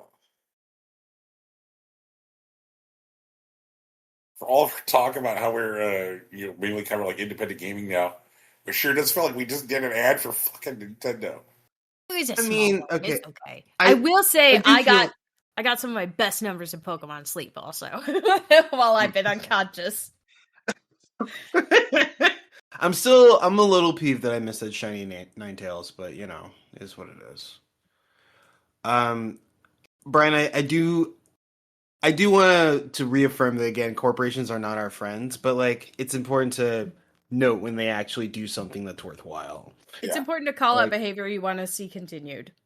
yeah, yeah, that's true. It's true. Nintendo seems to be handling crises well. I think that's a good deal, but like, you know, if we're gonna get accused of glazing Nintendo, I'll just eat that. That's okay. I take full responsibility. Whatever. Ugh. And if anybody wants to come to us and say that we're glazing anything, the first thing I'm going to do is say present them to me so I can yell at them for using the word glazing. Yeah. Why? Then we'll deal with their complaint. What's wrong with a good donut, you know? Oh, are you a small child? Oh, you're not. Oh, then maybe talk like a fucking adult. Ugh. What's wrong? Okay, here's the thing though. Language shifts over time. It is okay to keep up with vernacular. That's fine. That's normal. You know? That's fine. Rise ready to box over glazing. That's okay. You just, Spicy is just the citrus scale flavored differently. That's all it is. It's gone from What the sour fuck is the citrus to hot. scale? It's No, okay. no, let's do it. Let's do it. Tegan, show Brian the citrus Oh my scale. Let's God. go. Okay, the citrus scale. I'm gonna pull up the citrus scale. The citrus scale was a way, back in the day, to rate how sexually intense a fan fiction was. Mm-hmm. What? Oh, okay. And it went from like a regular like orange all the way up through grapefruit. And like that's the whole thing. You know? Yeah, I'm posting it. I'm posting it in the thing. Here we go, everybody. Oranges are the equivalent to like G or PG ratings. Little to no romantic or I've sexual. got it pulled up. Yeah, little Here to we no go. sexual contact, some kissing, some cuddling, but like no anatomical language. Lime, little bit raunchier, you know? There's some romantic and sexual contact. There's some clothes rubbing, there's some heavy making out. some lightly described sex, but like not a ton. Lemon is where you start getting like fucking. Oh, they're fucking, you know? And then grapefruit is like, oh, this is the horny kink shit, you know? This is the stuff that makes everybody blush and like, whoa, you know? Like that's full on pornography. But like, yeah, that's it. It was just, and so people would tag their fan fictions or like post in their in like the title sometimes like at the end where on the citrus scale it fell. And so that way you could like self-select out of something. Or it'll be like most of the fan fiction is like a lime, but this chapter is gonna be a lemon, and then they would put like a break in the chapter where they'd be like, the lemon part starts here, like this is your last chance to back out, and then they do the whole thing, and then you could like move on to the next chapter if you didn't want to see what was going on, you know? Fucking babies. Ugh. Okay, to be fair, I everyone was can a touch baby. fanfic, man. I was Yeah. a baby. I was 11, Brian, when I was reading fan fiction. This was okay. important. This was important for me to be able to select out of. Because Yeah, no, I was a kid and they didn't have actual, like, gated ways to remove that stuff from my filter terms. This is what I use, the citrus scale, and it was important. That's okay. Same with spicy stuff. If it's spicy, that's good for people who want to select out of because they don't know how spicy is it gonna be, you know? And so until we get a spice scale, like that's fine. And this is where like I'm like I think that the actual act of all right, man, there's we are juggling multiple concepts here like chainsaws. Sure. And I love this. Yeah. and I think it's very, very interesting. Like one is man. All right. So like there's like this idea of like does like so like let's say you're reading a book, right?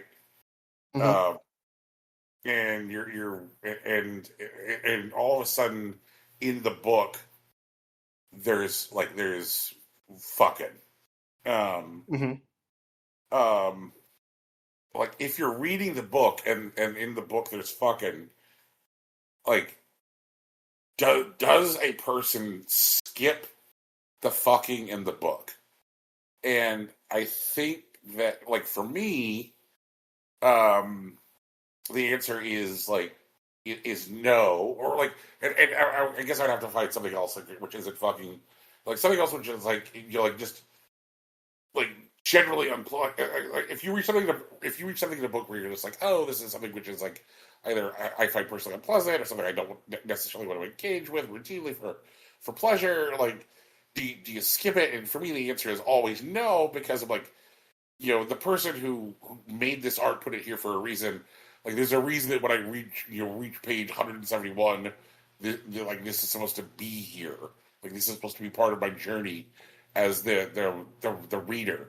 But but now let me contextualize this by talking about like fan fiction, which I think in a lot of ways feels a lot more disposable, because like it's people working with like these pre-existing properties.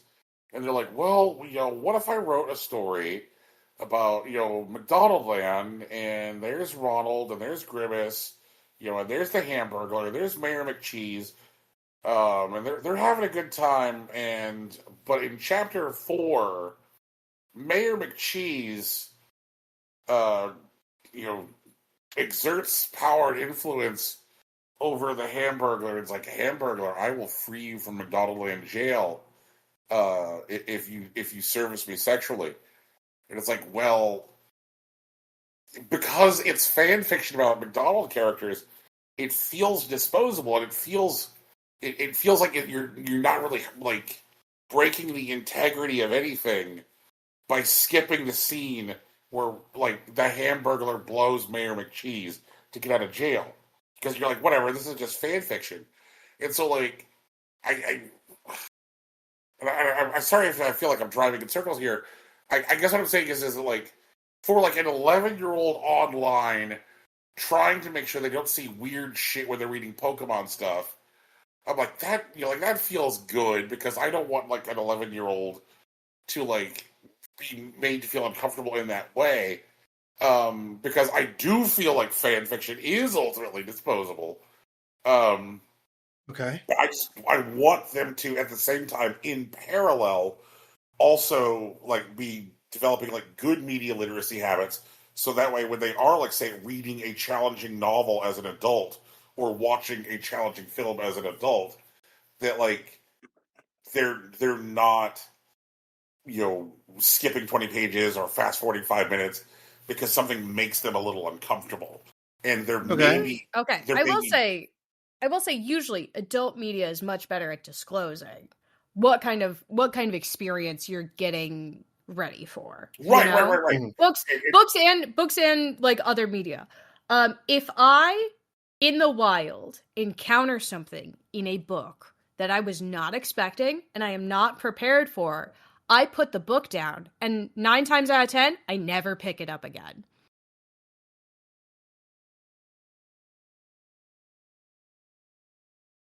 Never. Yeah, I DNR those because that's not fair to me. I went in expecting one thing and was handed something else. sure, And okay. it's one thing if it's like, oh, I read like what this book is loosely about. I read the summary on the thing. Like, that's cool. Like, I wasn't expecting it to be that graphic or whatever. That's on me for sure.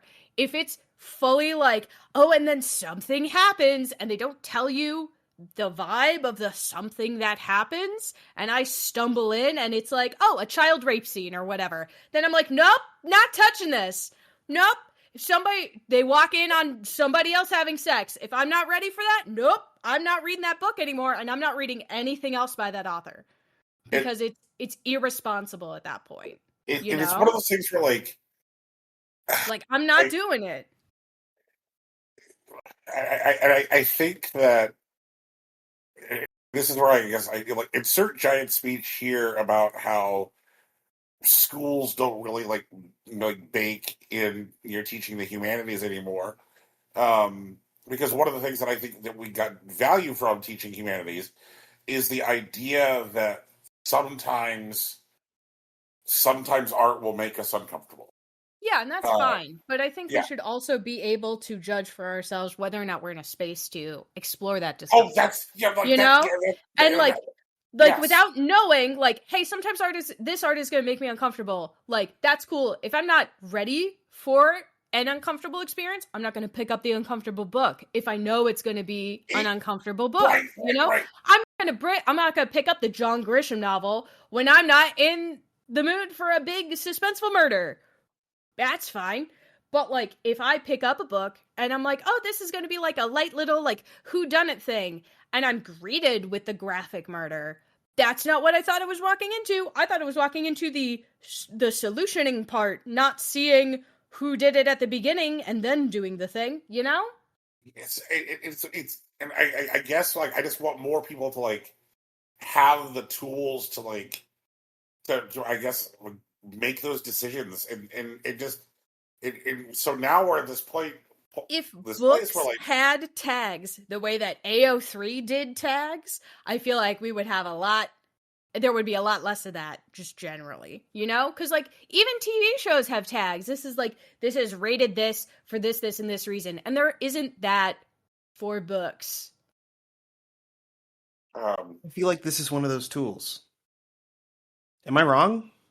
The Citrus scale? Yeah, but it's only applied on fan fiction. I've never seen Right. a published author use the Citrus scale. I've never seen like a publishing house use the Citrus scale to describe a romance book. No, you're right. So, like- I'm referring to Brian's concern that like there are people who will opt out of media as a whole that they may even enjoy or even benefit from because they don't have like the temperance or the ability to process like difficult content. That's fair. I guess what I'm saying is that the answer to that is that people should have more tools. Yeah. I agree and with I that. feel like this is one of those tools. This is one of those tools that if anyone would adopt it, that'd be sick. It's right there. So Your fan fiction people are already very familiar with it.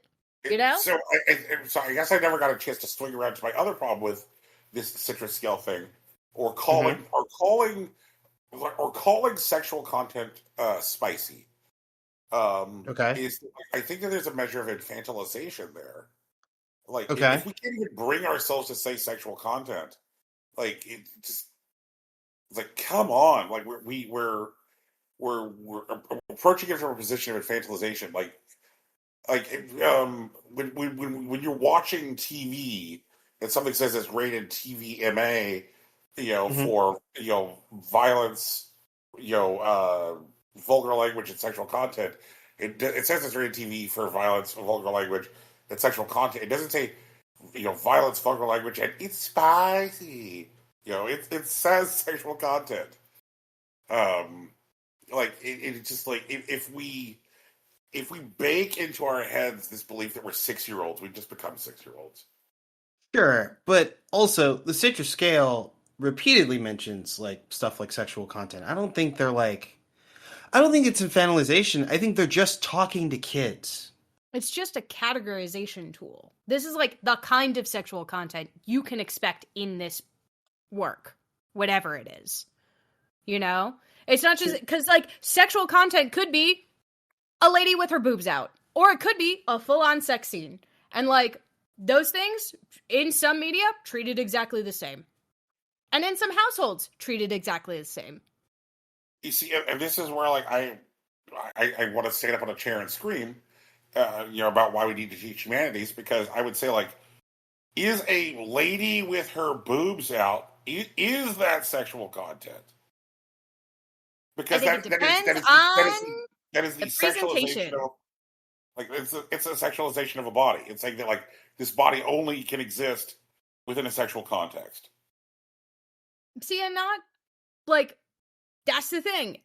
According to the citrus scale, right? If a lady's got her boobs out, but no one is touching them, that's not sexual content. That's just a lady with her boobs out. Now, a lady with her boobs out on the lime scale is like, oh, there is also touching of the breasts in a sexual way. That's better. That's more descriptive, I think, than just saying lady with boobs, meh. Guy half naked, sexual content, okay? Guy half naked, but like, they're at a pool or whatever. That's not sexual content. Guy half naked and he's got oil all over his body. That's sexual content, I think. I think most people would think that, So, like, the citrus scale allows us to divide out the sexual content and determine, like, this is sexual because it is sexual versus, like, this is just anatomy. And you don't get that with regular media. You don't get, like, naked for art's sake. Naked for art's sake is always going to be flagged by corporations as sexual content. But in the citrus scale, naked for art's sake could just be an orange. This one's orange. It's like, man, but I think even the phrase "naked for art's sake," like, that's not how it's tagged, though. Like, it would be You could say tagged. artistic nudity, but like, yeah, I feel like at this point we're kind of splitting hairs because, like, I guess where I was going with "naked for art's sake" is like I'm now going to offer you 3 different naked people. Okay. Naked person 1, it is, we're going to say it is early afternoon, late summer, and they are strolling through a sumptuous English garden. Like there's bursting pastel colors behind them. Golden light dapples their skin, and they're just they are naked, before an array of color and warm light. Yeah. And they're just walking. They're just walking. Sure. And maybe there's like some sound of like trickling water, maybe the distant sound of birds. Mm-hmm. That is what is up. Okay. Naked person number 2 is butt-ass naked except for wearing a pair of blood-splattered Adidas. and they have a lot of, and they themselves are covered in a lot of blood, and hanging from their teeth is some like viscera. Is it like it's very obvious that they just recently bit somebody, and they are holding a chainsaw and they're running down a hallway going ah.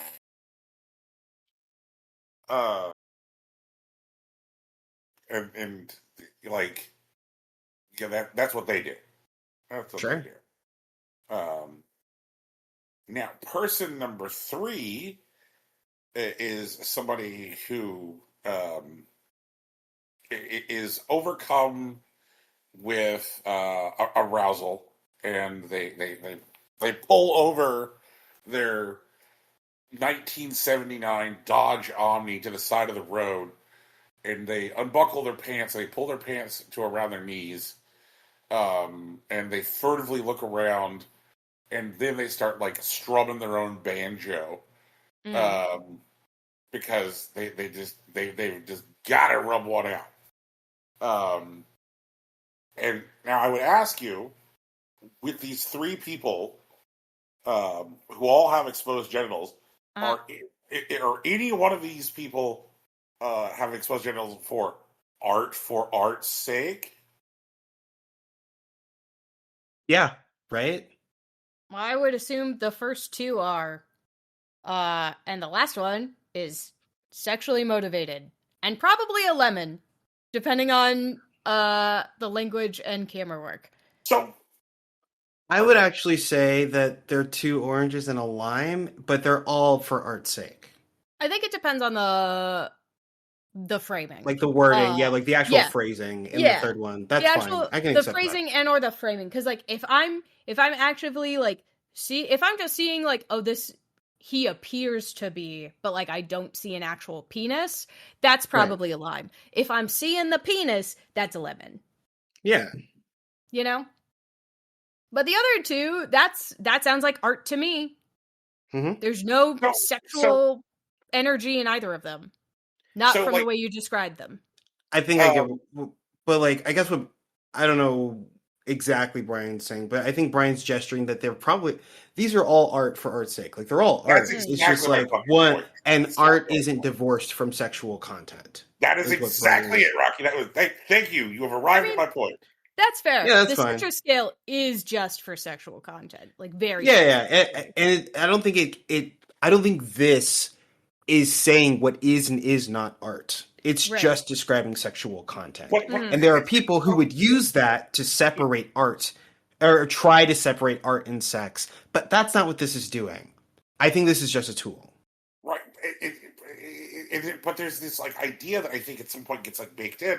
And again, this comes back to like, fucking, humanities. Like, at some point, this starts to like bake in the idea of legitimacy. Like it's not just like a curation and a self-navigation tool, but I think it does start to like bake in the idea of legitimacy. Like I'll try to navigate carefully here, Tegan, because like you definitely said like stuff like depending on how the third one is framed, it's sexual, it's not art. And so like I think I didn't say it's not art. I said it was sexual in nature. I did not say it was not art. I said it was sexual. Okay. All right, then I misunderstood. I think there's like there are people who would say that it's not art. I don't think there are any of the people on this podcast, and like I think that's what Brian is concerned about. Yeah. So like, it's the people who are like, there's like a hierarchy, and if this is found, if this ingredient or if this motivator is found, then somehow like we always seem to like worry about crass commercialism. Like if like there's this idea like one of my favorite like old chestnuts that gets wheeled out is like, oh well, like they just want to sell pornography. They just want to sell it. I'm like, I'm like, oh, you mean like any other piece of art that exists under capitalism?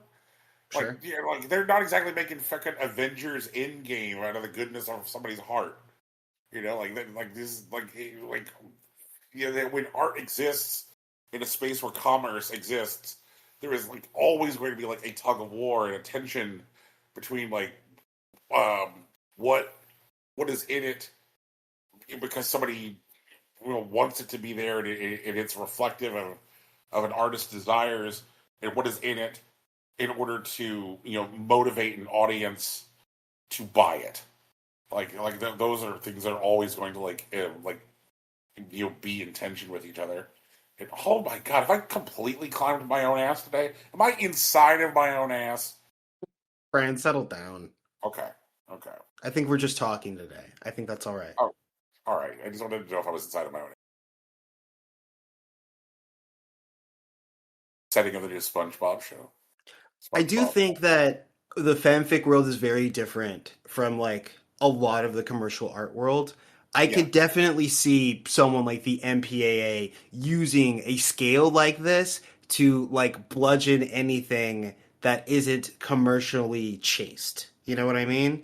That part makes sense to me. The MPAA hates dicks. That's true. There's a history of the MPAA saying like, okay, there's a naked lady in this movie. It's an R-rated movie. Harvey Keitel, you can't show it to people. What's that? Yeah, like if there's a dick in this movie, you can't show it to people. You can't have this in theaters in public. People could be there. That's and it's right. like, I get that. What's with this dick? Like, just a dick. Like, oh no. I get that. Yeah, we're calling the police. Like, no, but like, stop. I feel like there is a difference in tone in like the fanfic world in general, where like those people can just hang. Like maybe they don't show up on every site. Like to be fair, like I can accept that, but like my understanding is that Grapefruit like fanfic isn't actually censored out of the space. It may not be as popular just because like there's a bigger audience for like more permissible stuff, I suppose. But like Grapefruit Fics have an audience. They have a long and storied history. They've been around the whole time. In some places, they're the most popular work in a fandom. You know? Real. And that's fine, but like, I don't want my casual browsing to be like, and now you're going to be reading hardcore pornography that was not disclosed, you know?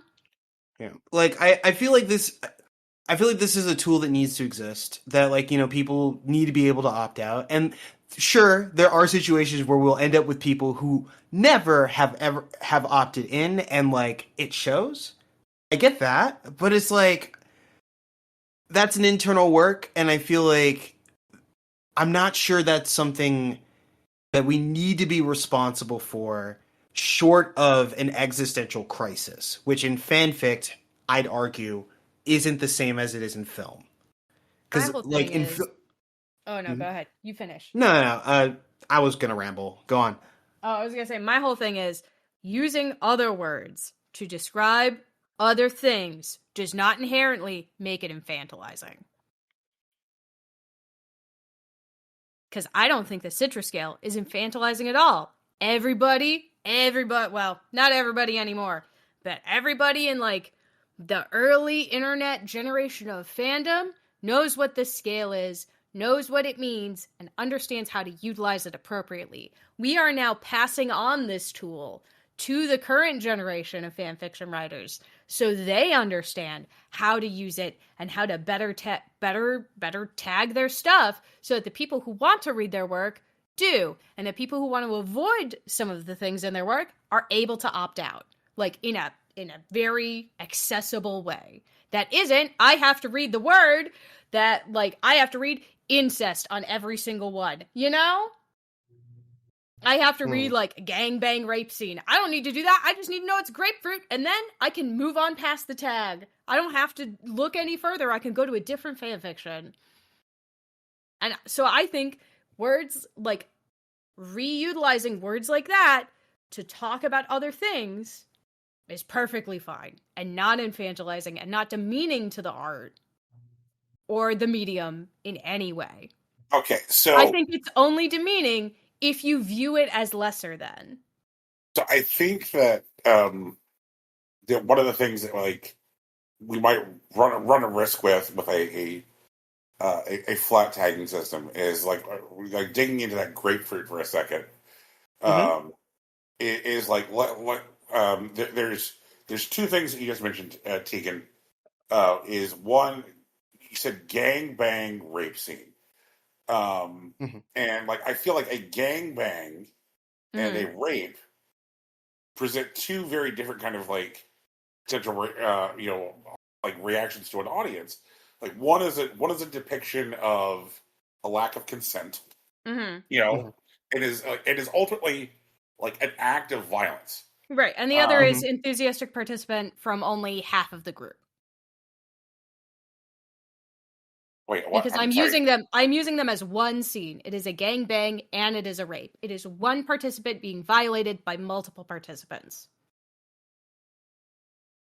And I'm Okay, saying a fan fiction with those tags would start grapefruit, and I could filter out grapefruit and be done with it. I would never have to see that.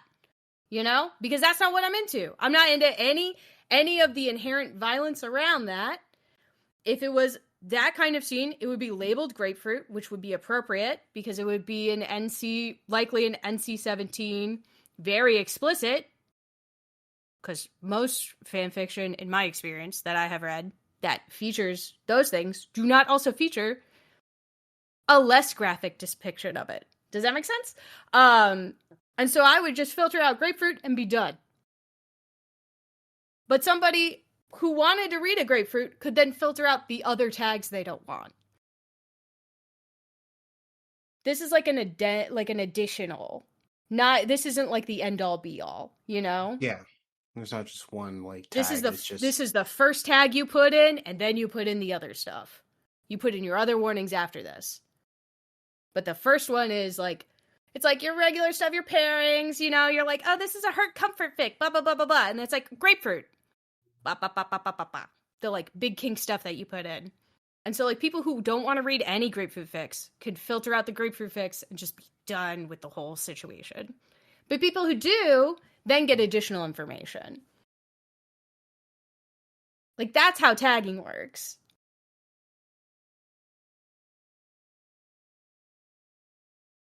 yeah. I would like tagging for most media.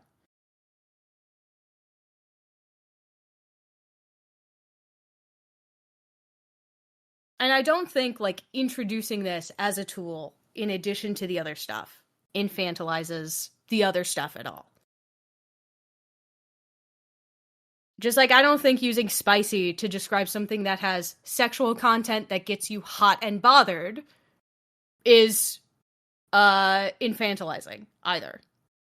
Because that is a matter of personal taste.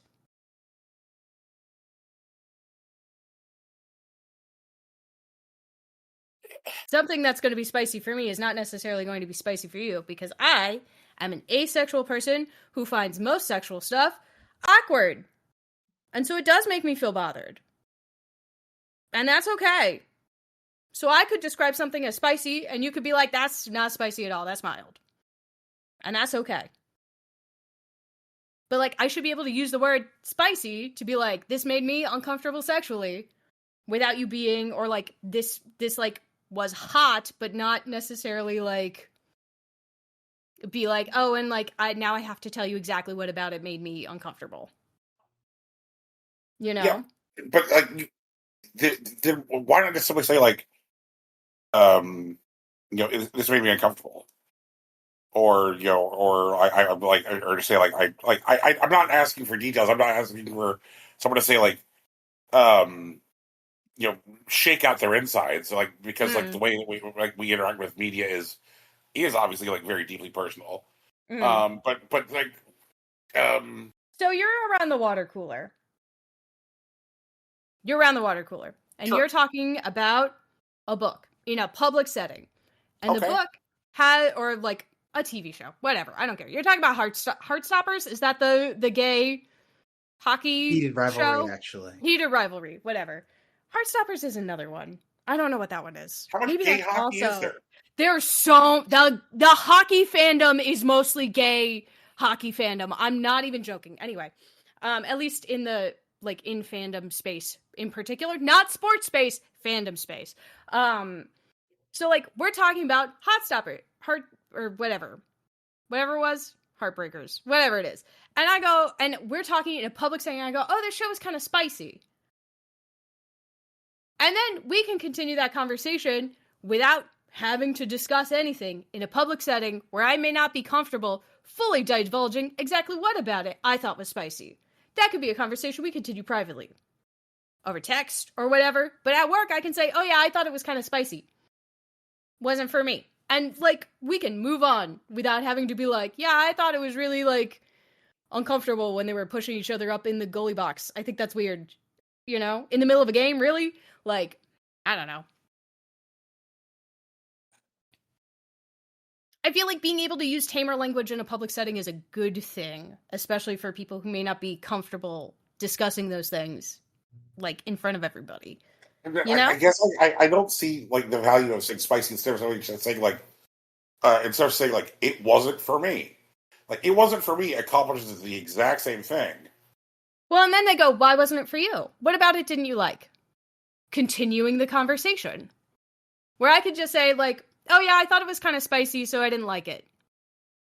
Then we can move on. We can move on to something else. You already know everything about it. Without me having to, like, fully divulge whatever it was, you know? Or without me having to, like, air my personal dirty laundry about it. It's you know? not fucking dirty laundry. Like your limits are your limits. Like you should not be ashamed of your limits. Like be proud of your limits. Your limits are who you are. Like and so there's no like and so you're just like yeah you're just like yeah I'm not comfortable with the sexual content of the show. Like there you go. Like boom. I feel like you're both saying the same thing, but you're nitpicking about like word choice. Linguistics. Yeah, exactly. I might be wrong, but this is that's what it sounds like. This is a nit I will pick because we are not kindergartners. See, but I don't think saying spicy makes me a kindergartner. I do. So here it is. Yeah. That's where we're at. Well, I don't know. I feel like you're both talking about the same thing. I'd argue with a similar like amount of depth, you're just using different words. And I feel like the conversation is more important than the word choice. But that's just how I feel about it. Yes, yeah, that is true. This is yes. Yeah. Because I do not want Tegan to like encounter media that like is going to make her uncomfortable. I don't want to like help contribute to building a culture where we like talk about things like oh poo poo wee wee. Like just Oh, we're not French now? No, I'm kidding.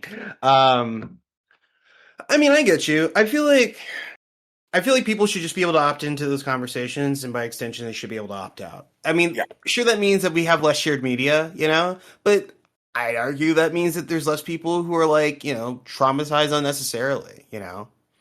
Like, for example, like I still think about this. One of my friends' favorite like anime of all time is like Elfen Lied. Like they love it so much, but like, it just has content in it that I don't care for. I don't really want to engage with it, and I wouldn't have known that if I hadn't read like tags about it. That's just what it was, and like they very much wanted to kick everyone they could into the pool about it. And like I understand, like you know that's their love of the media, and they want to share it with as many people as possible. But like I didn't want to go there. You know what I mean? I think and, that like, one thing that we're missing, like getting back to Tegan's talk of like the water cooler, Sure. is like I think that one of the things that we are missing from workspaces now, and shout outs to workspaces, they suck. They're like man, that second space sure is awful. But one of the things that made that the second space navigable for decades that we are now missing for the most part is shared monoculture experiences. The things that everybody does that you can reliably say, like you go like, hey Rocky, did you see the new Marvel? And Rocky would be like, yeah, I saw the new Marvel. Iron Man goes crazy in it. like or like in the '90s, like your peak examples like shit like Friends or Seinfeld or whatever, like they're or in the '80s like Cheers, like you're that's part of what like people love about fucking sports is that like you can reliably It's walk a up to them like, shared hey cultural Fred, you see experience. the Yeah, big yeah, yeah. game? Like I think that's part of like why people love that whole like Kendrick Drake feud. Um, i- is that it was monoculture. It was a thing that everybody could talk about. Like Sure. people could safely have a take and like know that like they're we're missing monoculture because monoculture is the thing that we would like use to fill those quiet spaces in workspaces.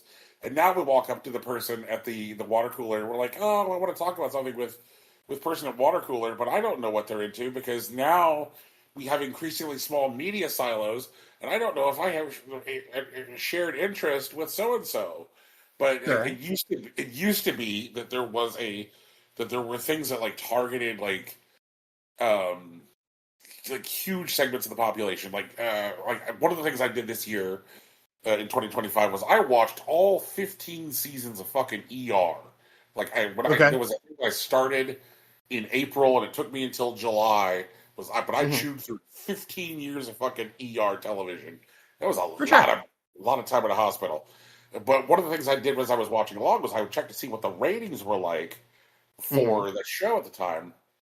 And like there was a point where ER was being watched by 39 million people Hmm. um, at night. And at the time that ER was being watched by 39 million people, um, the U.S. population included 330 million people at the time, and that included like Hmm. your babies and your like really really old ass people. So it reliably Sure. meant that people who were watching ER, like working age adults, that you could like walk into the office and be like, "Did you see what happened to George Clooney on the ER last night?" And then like Sure. your odds are pretty good that the answer is yes. Like Right. oh man, I crave monoculture. We have too many streaming services. And, like there's just so much fractured siloing. And like yes, the fractured siloing is good because it means that like niche interests can be serviced, and I'm all for niche interests being serviced because there's shit that I'm into that nobody else cares about, and I'm glad I can get at it. But it's also good to at the same time have that stuff that kind of serves as like the the mortar that connects the bricks, which is our culture. Like give me the bullshit that we all just eat. Give me those Jurassic Parks. Give me those albums we all listen to. Like it's an old chestnut of this show. What music should Brian have heard? Like we have a channel on our Discord. Like music everyone should know. Like but we need music everyone should know. We need TV that people know. We need the movies that everyone knows. The books that everyone's reading. But these things just don't really exist anymore. Which is why Hmm. there's more uncomfortable conversations at water coolers because there are less safe topics. Do gotta say, my experience in the office is not having unsafe conversations at water coolers. I'm able to find common ground with most people, despite not watching any movies or any mainstream television. What are your monoculture topics for your colleagues? Mostly cross stitch and knitting and crochet, like the There it projects we is. work on. Okay. But that's not a major media franchise. That's just a hobby we share. Like I feel like there are more cultural topics outside of media specifically. I don't think media monocultures are like the answer to what you're looking for. Or maybe they are because like your main hobby is media, which is a different like conversation, I guess. Right. But it's good because like I mean what you are saying like there is like these anchor points at the water cooler where you can be like cross stitch question mark and someone's like yes cross It's stitch just like, how's your project going? And then yeah like you tell me about it. And I don't know anything about knitting or crochet or whatever, but like they'll show me picture and I'm like, oh, that looks good. And then they're like, what are you working on? And I'm like, I show a picture. And it's like, oh yeah, it's really good. And then we talk about like where we go shopping and stuff, you know? yeah okay yeah Like where do you find your supplies now that Joann's has gone out of business? And like you know, we hook each other into our own little niche groups like that. Yeah, so I guess the answer is that the fucking hockey show never comes up. That's the answer. No, the hockey show never comes up. Or they'll be like, "Hey, did you see this this hockey show?" And I'll go, "Oh no, that's not for me. I don't like spicy content." And they go, "Oh, okay." And then they move on to something else, you know? And that's the end of that. Maybe this is a difference between the way that like women are taught to socialize versus the way that men are taught to socialize.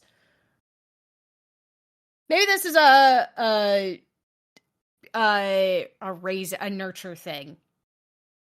You I know? feel like it's a thing that people struggle with, and there are people that are that glide through it or what have you. I don't feel like they stopped making monoculture stuff. It's just, again, I think it's just easier than it's ever been to opt out. Like, Yeah. I agree with you, Brian. There isn't like a 100% success rate thing that you can just kind of bring up and like most people will just like have touched it.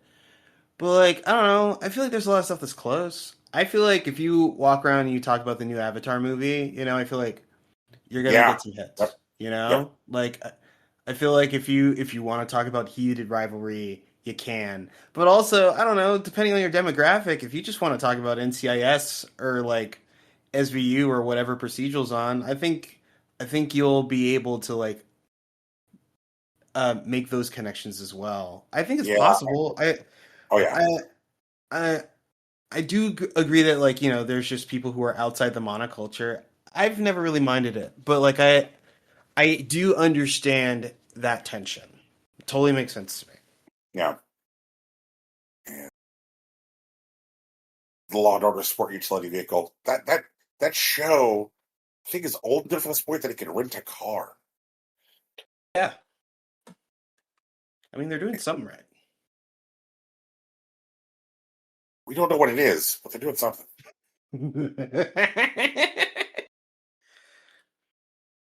Honestly, I feel like it's a nice like drop in drop out experience, like SVU as a whole.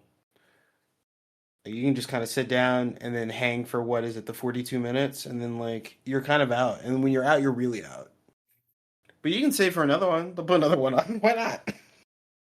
Is Ice-T still on that television show? Shit, I don't know. Takes? I don't watch TV. Yeah, but you watch. Why would you ask me? I don't know. Yeah, when I But had you a watched TV. SVU. No, when I lived in a house that had cable. Okay, that's fair. Let me look. I got to as far as typing is Ice-T, and Google was like on SVU anymore. Yes, Ice-T is still on Law and Order SVU. Amazing. But he Yeah. does appear in fewer episodes each season due to budget cutbacks. Yeah, because they got to keep paying for Ice-T, but like they can't kick him off the show. Yeah, they introduced him in season 2 and he's still going strong in season 27. Jesus Christ. Oh yeah. Oh, and Good for Stabler's him. back. Look at that.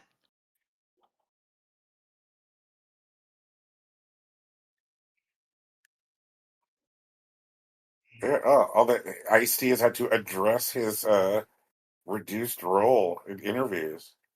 Yeah. Like they're they're gonna- not putting up Ice-T money. They're not. They're not. Kind of like that Seth Meyers late night show where they fucking fired the band. Fuck, they did do that. Yeah. They're like, yeah, we'll just use pre-recorded music from now on. Like, man, Yeah. Okay. Go with it's that, dumbass. amazing how much hunting for the maximum possible bottom line on everything sucks. Yeah. Yep. Like, it's amazing. Like, if you watch like an old episode of Law and Order, and you're like, man, look at all these people. Like the city is bustling. The sidewalk is packed. And you watch, like, say, Law and Order now, and you're like, Jesus Christ, like, did the rapture happen? Like did a virus kill 98% of the world? Because, like, they don't want to pay for extras. And then the really spooky episodes are when, like, Law and Order will, like, insert CG extras into scenes. Jesus. Do they do that? All right. This sounds like I'm really lucky I gave up when I left in 2007. Yep.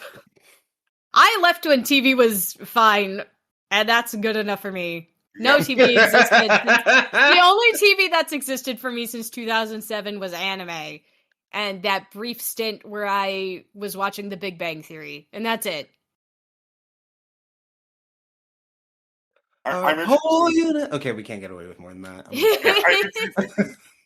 I'm introducing the stake scale for use of extras on television. Okay, Yeah. I love extras on television. Tell me more. No, yes. Yeah. Well, I mean, I love knowing that there's like background actors getting work. Rare Yeah. is there are frequent use of background actors. Your screen is bustling. There's lots of folks around outside of the folks having dialogue. Medium rare is there still are active background actors. There still are folks who have dialogue who are not named characters, but there's just less of them. Medium, there are background actors, but they try and like build them around the center of the frame so that way they can afford to have less. Medium, well, you're like, oh man, I'm not really seeing any background actors at all. And then well done is You abandoned politely city. ask the extras to leave. Yeah. That's your abandoned city and your CG people. Well done. That's wild. See, I would have flipped it based on the amount of heat. The more heat there is, the more people there are. You know, the more But that would potential make friction well between done steak desirable, though. Yeah. I mean, I guess undercooked steak also isn't desirable. Mm. I wonder. I'm trying to think about it. What are this? I don't know if I've ever watched a show and thought that there were too many extras, but I'm not sure. Yeah. Maybe it's a salsa scale instead. Okay. And it's not about the the spicy content of the salsa scale. It's about how the chunks are. You know, so like a really watery salsa is like there's nobody in that background. It is fucking dead. And like a really good chunky salsa is like this place is hopping. It looks lived in. You know, maybe like that's the Okay. scale instead, I mean, that could be interesting. based on like delicious bits to latch onto. Yeah. If I look at a scene and it would make sense for me to go, hello, to hear my echo, you done Mhm. fucked up. You done Yeah. fucked Yeah, up. that's fair. 100%. That's that watery, real bad salsa Yep. that you Yep. get at a non-Mexican restaurant. You know. You know New what I York mean? City. Yeah, right. Like The a bad base one. picante scale. Uh, Oh, that's shit. that's where like the watery salsa that's like bad is served at the Mexican restaurant run by white people who went to Mexico once but didn't like actually enjoy anything there. And then like Oh no. the really good like high quality chunky salsa is served at like the authentic place. You know? You opened a whole restaurant? You- I'm really I sad They I would- opened a don't whole know. restaurant. They took out a mortgage. They took out on like a business loan and everything. I've been learning more about the history of Taco Bell. Okay. Yeah, founded by Glenn Bell. Yes. Yes, and so like Glenn Bell, he had a burger stand called Bell's Hamburgers, and he was Mhm. down the street from this A taco truck. burger stand run Or a by the taco. McDonald brothers, and so he pays them $950 in 1953 to take a tour of their kitchen because the McDonald brothers offer restaurateurs a tour so that way they can learn the Speedy system and apply the Speedy system to their own restaurants. And so he takes the tour and he's like, there's something here, but he's like, I really think that burger is going to become a crowded market. Unfortunately, he's so work obsessed that it destroys his marriage, and he loses his hamburger stand. He loses Bell's Hamburgers in the divorce to his wife. And then he gets a new partner.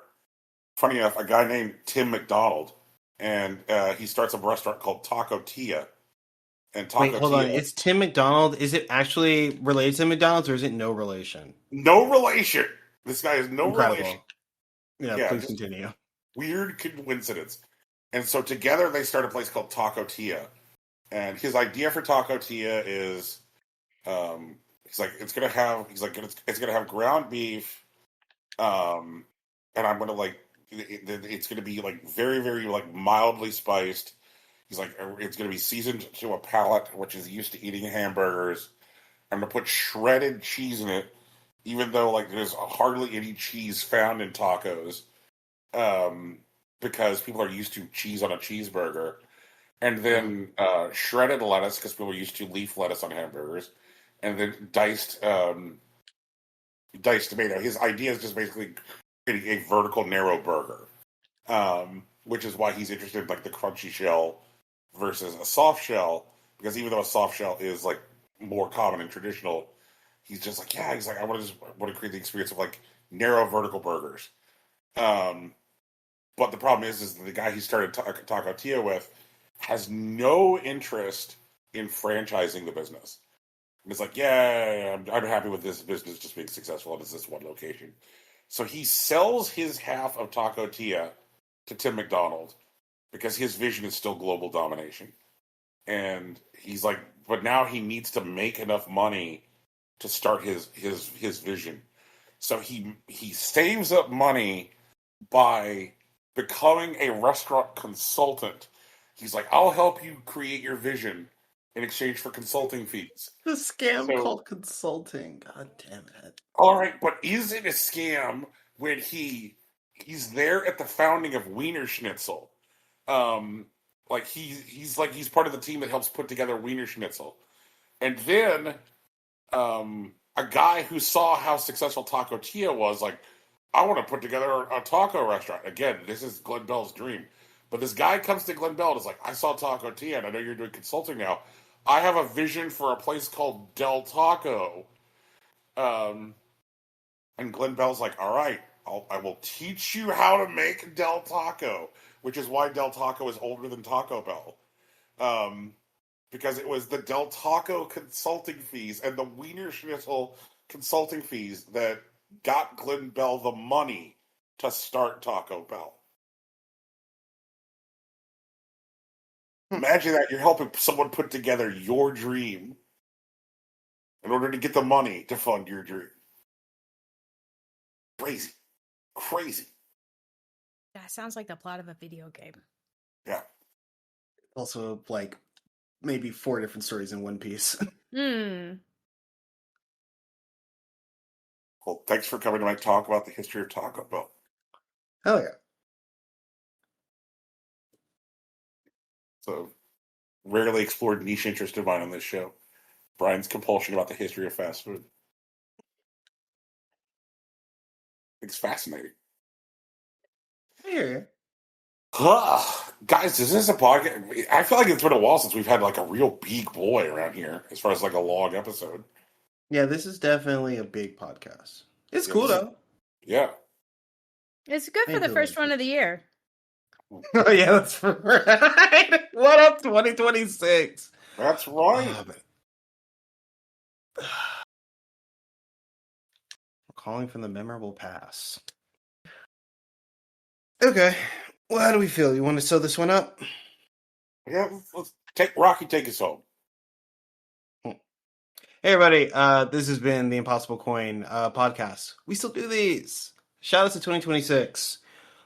We still have music from our kid brother, now family man, Big Soch. You can find his work at soundcloud.com/Big Soch NJ. And you can also find music from his band on Bandcamp at betweenrooms.bandcamp.com. We still have the logo from Lauren Moran. You can find her on social media at Lauren Moran. She still does incredible shit. We still don't really know how we got this logo, but we are thankful. We will meet it with gratitude.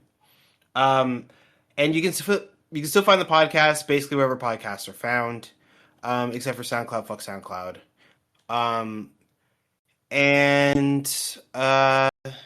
We are on social media. I'm on Facebook and Instagram. Brian's on Blue Sky, Tegan's on Tumblr. It's all just Impossible Coin, nothing crazy or strange like that. If you see someone impersonating us, please let us know. We like to deal with those whenever we can. We still stream a few times a week. There will always be Splatoon Saturday. And I tend to stream on Mondays and Wednesdays, and Tegan tends to stream on Tuesdays and Thursdays. Also, in January, we are actually going to do Mushroom League Baseball, so we'll get that going.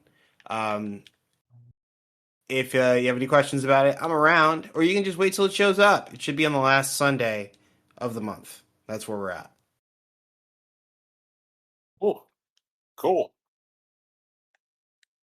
Well, thanks for listening, everybody. Peace. Bye. Thank you for the podcast.